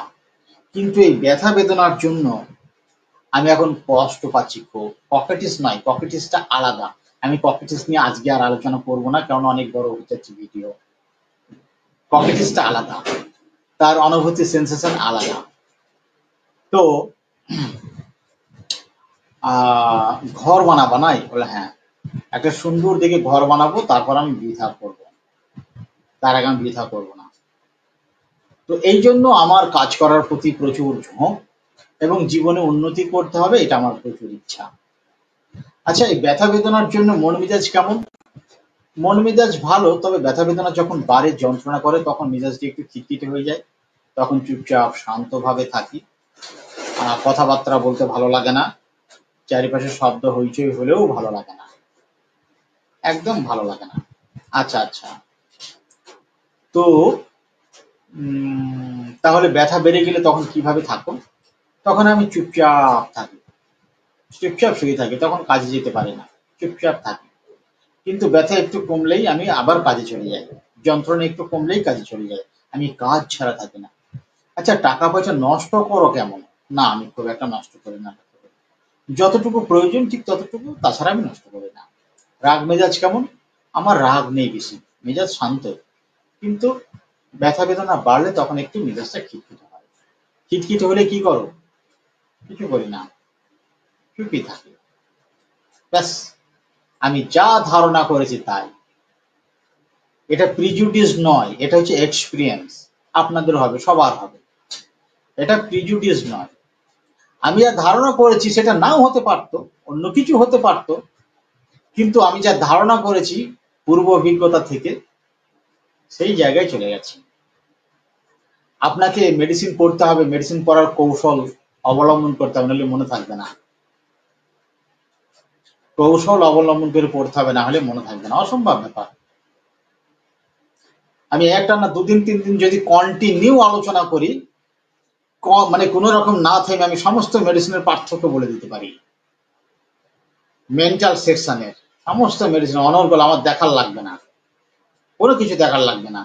এগুলো সেট হয়ে গেছে। সেট হওয়ার জন্য যে কারণ, সেটা হচ্ছে আমি মেডিসিনগুলোকে খুব পরিকল্পিতভাবে করি। আপনাকে এই রকমের এই যে আংটি, এত বড় একটা ঘড়ি, এই ছোট্ট ছোট চুল, আরেক দিকে চুল এত বড় বড়, এই সব কিছুর সাথে আপনাকে দেখতে হবে ব্যক্তি সাহসী না ভীতু, দেখতে হবে ব্যক্তি অলস না কর্মঠ, দেখতে হবে ব্যক্তি ভদ্র না অভদ্র। এইরকম আপনাকে ক্লাসিফিকেশন করে পড়তে হবে সবসময়, প্রত্যেকটা মেডিসিন ক্লাসিফিকেশন করে পড়তে হবে। তাহলে সেই এখন এই ব্যক্তি তো প্রচুর পরিশ্রমী, কঠোর পরিশ্রমী, তো এর যদি পরিশ্রমী না হয়ে আপনার ইয়ে হতো, অলস হতো, একেবারে অলস, তাহলে মেডিসিনটা চেঞ্জ হয়ে যেত। যেহেতু কর্মঠ, মেডিসিনটা আলাদা। আপনাকে পরিকল্পিতভাবে পড়তে হবে, যে পরিকল্পনায় ভুল থাকলে আপনার সবকিছু তো ভুল হবে। তো এইখানে ডাক্তার ওয়াহিদ বাবু, আপনি রাইট রাইট রুব্রিকে আপনি এসেছিলেন। First rubric right, foppish, foppish, foppish, right রুব্রিকে আপনি এসেছিলেন। ফপিস, ফপিস কাকে বলে আমি সেটা এবার বলি। ফপিসের শব্দ অর্থ হচ্ছে ফুটানি। ফপিসের শব্দার্থ হচ্ছে ফুটানি। যে ব্যক্তি নিজের চেহারা ও পোশাক পরিচ্ছেদের উপরে খুব বেশি নজর দেয় বা খেয়াল রাখে, যত্ন নেয়, তাকেই ফপিস বলে। নিজের বেশভূষা ও চেহারায় সৌন্দর্যের ব্যাপারে অত্যন্ত মনোযোগী থাকে। এরা নানা রকমের অলংকার পরিধান করে, ফ্যান্সি দাড়ি রাখা, দেহে উল্কা আঁকানো, ছেলেরা হাতে বালা, কানে দুল ইত্যাদি ব্যবহার করে। চুলের নানান রকমের স্টাইল, নানান রকমের ঝিকঝাক পোশাক ইত্যাদি পরিধান করে। এটা হচ্ছে ফপিসের ব্যাখ্যা। তাহলে ফপিস গেল এক। 2 নম্বর হচ্ছে তার একটা আকাঙ্ক্ষা রয়েছে, চূড়ান্ত আকাঙ্ক্ষা। যে আকাঙ্ক্ষাকে সে আটকাতে পারছে না, এই জন্য ব্যথা বেড়ে গেলেও সে মানে একটু কমলেই সে কাজ করছে, এই ব্যথা নিয়েই সে কাজ করছে। ওই ঘর তাকে বানাতে হবে, সুন্দর একটা ঘর। এখন এত ব্যথা, এই ব্যথায় সে তার দুর্বল হয়ে পড়েছে, অক্ষম হয়ে পড়েছে, অনেক কষ্ট পাচ্ছে, অনেক কষ্ট করেই সে কাজ করছে, তবুও সে করছে। ব্যথা বেড়ে গেলে বিশ্রাম নেয়, চুপচাপ থাকে, কোয়াইট ওয়ান্টস টু বি। ব্যথা বেড়ে গেলে সে চুপচাপ থাকে। একটাও কি সে মানে রুব্রিকের ভাষায় কথা বলেছে? আমাকে ফিল দিয়ে বুঝে ইন্টারপ্রেট করতে হয়েছে। ব্যথা যখন বেড়ে যায় তখন চুপচাপ থাকে, শান্ত, কোয়াইট ওয়ান্টস টু বি। আর হচ্ছে ফফিস, তারপরে হচ্ছে কি না, ব্যথার জন্য মেজাজটা একটু খিটখিট হয়ে যায়, একটু বিরক্ত হয়ে যায়, কিন্তু বিরক্তিকে প্রকাশ করা হয় না, বিরক্তি প্রকাশ করি না, কিন্তু ভিতরে ভিতরে থাকে।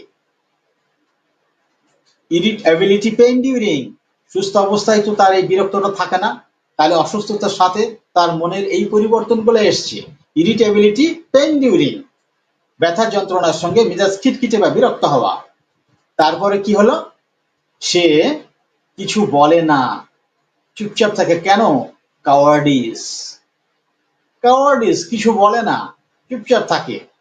আচ্ছা, চরম আকাঙ্ক্ষা, এটা কি এই যে দুর্বলতা, এই দুর্বলতা সত্ত্বেও তার চরম আকাঙ্ক্ষা, চরম আকাঙ্ক্ষা না, অ্যাম্বিশন মানি টু মেক নয়। অ্যাম্বিশন মানি টু মেক আপনি নিতে পারেন, তো অ্যাম্বিশন মানি টু মেক নেবার পরে ওর আন্ডারে যে মেডিসিন কটা আছে তার ক্যারেক্টারের সঙ্গে মেলাতে হবে, তার অ্যাডাপ্টেশন, কনসার্ন, হ্যাঁ, এগুলো মেলাতে হবে, রিয়াকশন, এগুলোর সঙ্গে মেলাতে হবে। যদি মেলে তাহলে আপনার রুব্রিক ঠিক আছে, না থাকলে নাই। এইখানে কি হচ্ছে, ল্যাসিভিয়াস ইম্পর্টেন্সি উইথ, ল্যাসিভিয়াস ইম্পর্টেন্সি উইথ অর্থাৎ যৌনতা, তীব্র যৌন আকাঙ্ক্ষা, অক্ষমতা সহিত।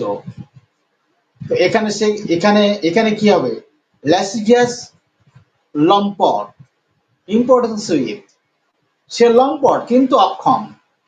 এই শব্দের মানে সেন্টেন্সের অর্থ লিখে যদি আপনি এটাকে নিজের মতো করে ব্যাখ্যা করে বলেন, আর হয়ে যাবে ওটা রুব্রিকের ব্যাখ্যা ইম্পসিবল। এটাকে সঠিক ফিলিংস আপনাকে বুঝতে হবে।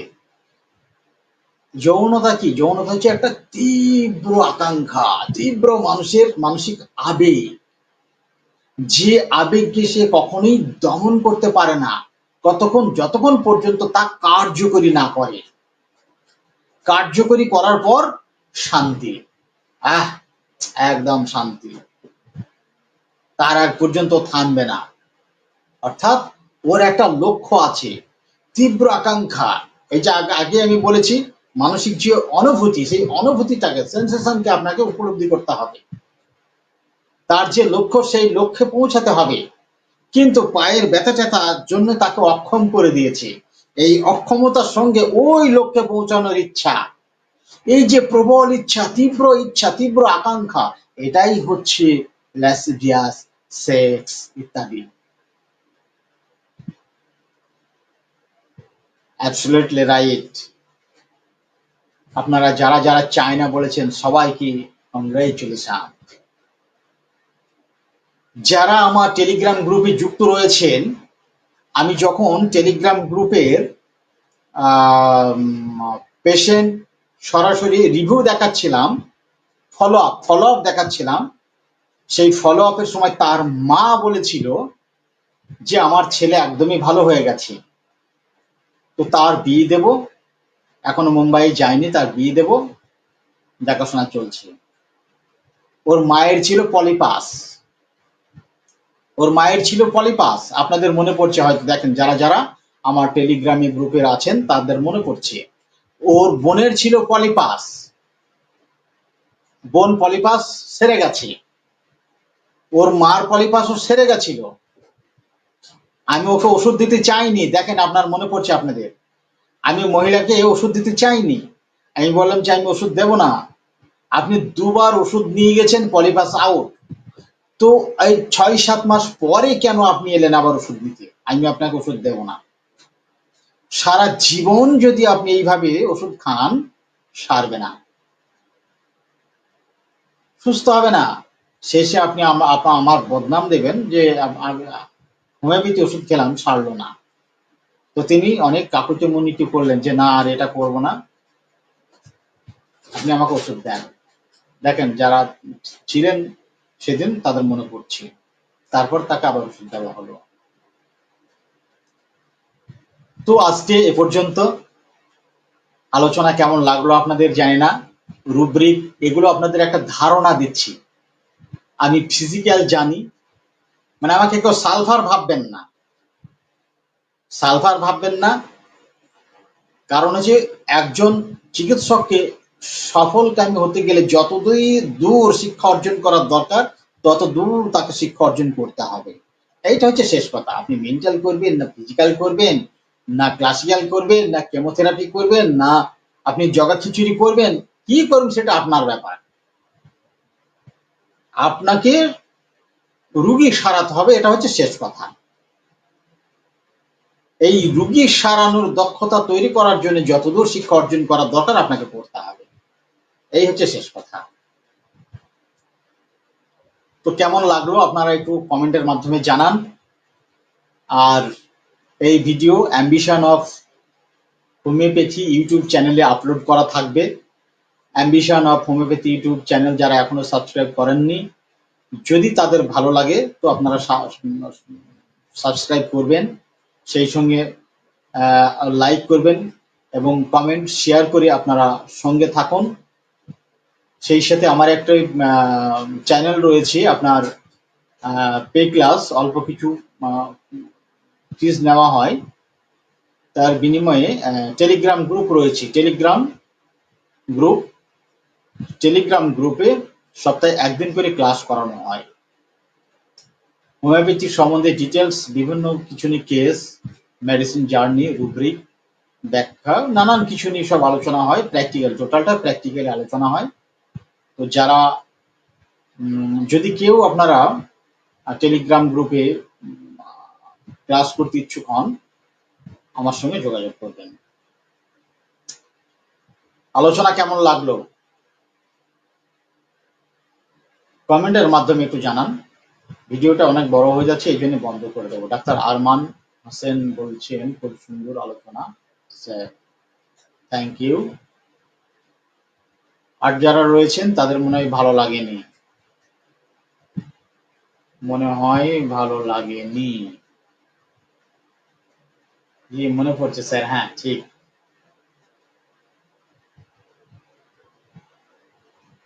আদর্শ মেয়ে, খুব ভালো লাগছে, থ্যাংক ইউ থ্যাংক ইউ।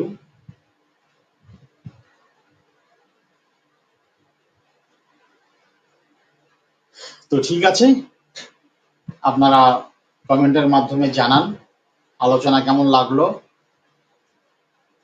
কমেন্টের মাধ্যমে না জানালে আমি তো বুঝতে পারবো না যে আলোচনা আসলে কেমন লাগে। তাছাড়াও কমেন্ট বক্সে আপনারা আপনাদের অভিজ্ঞতা লিখতে পারেন, লিখে জানান। আমি যে আলোচনা করছি সেই আলোচনার পক্ষে বিপক্ষে আপনাদের মতামত যা রয়েছে সেগুলো আপনারা জানান, নাহলে তো বুঝতে পারবো না,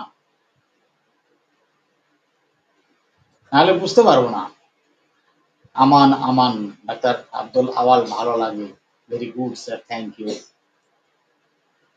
থ্যাংক ইউ। হোমিওপ্যাথি শিখতে গেলে ভালো করে শিখতে হবে, ভালোভাবে শিখতে হবে।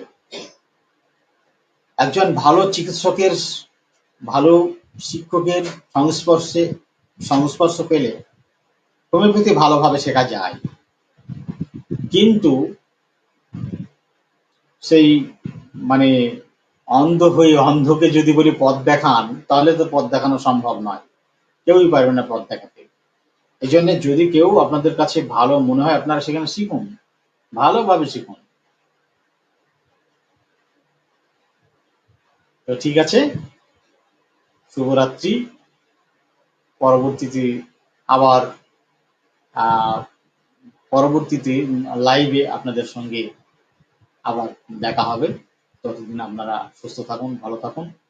আর ambition of homeopathy YouTube channel থেকে এই ভিডিওটি আপনারা পরবর্তীতে দেখতে পাবেন।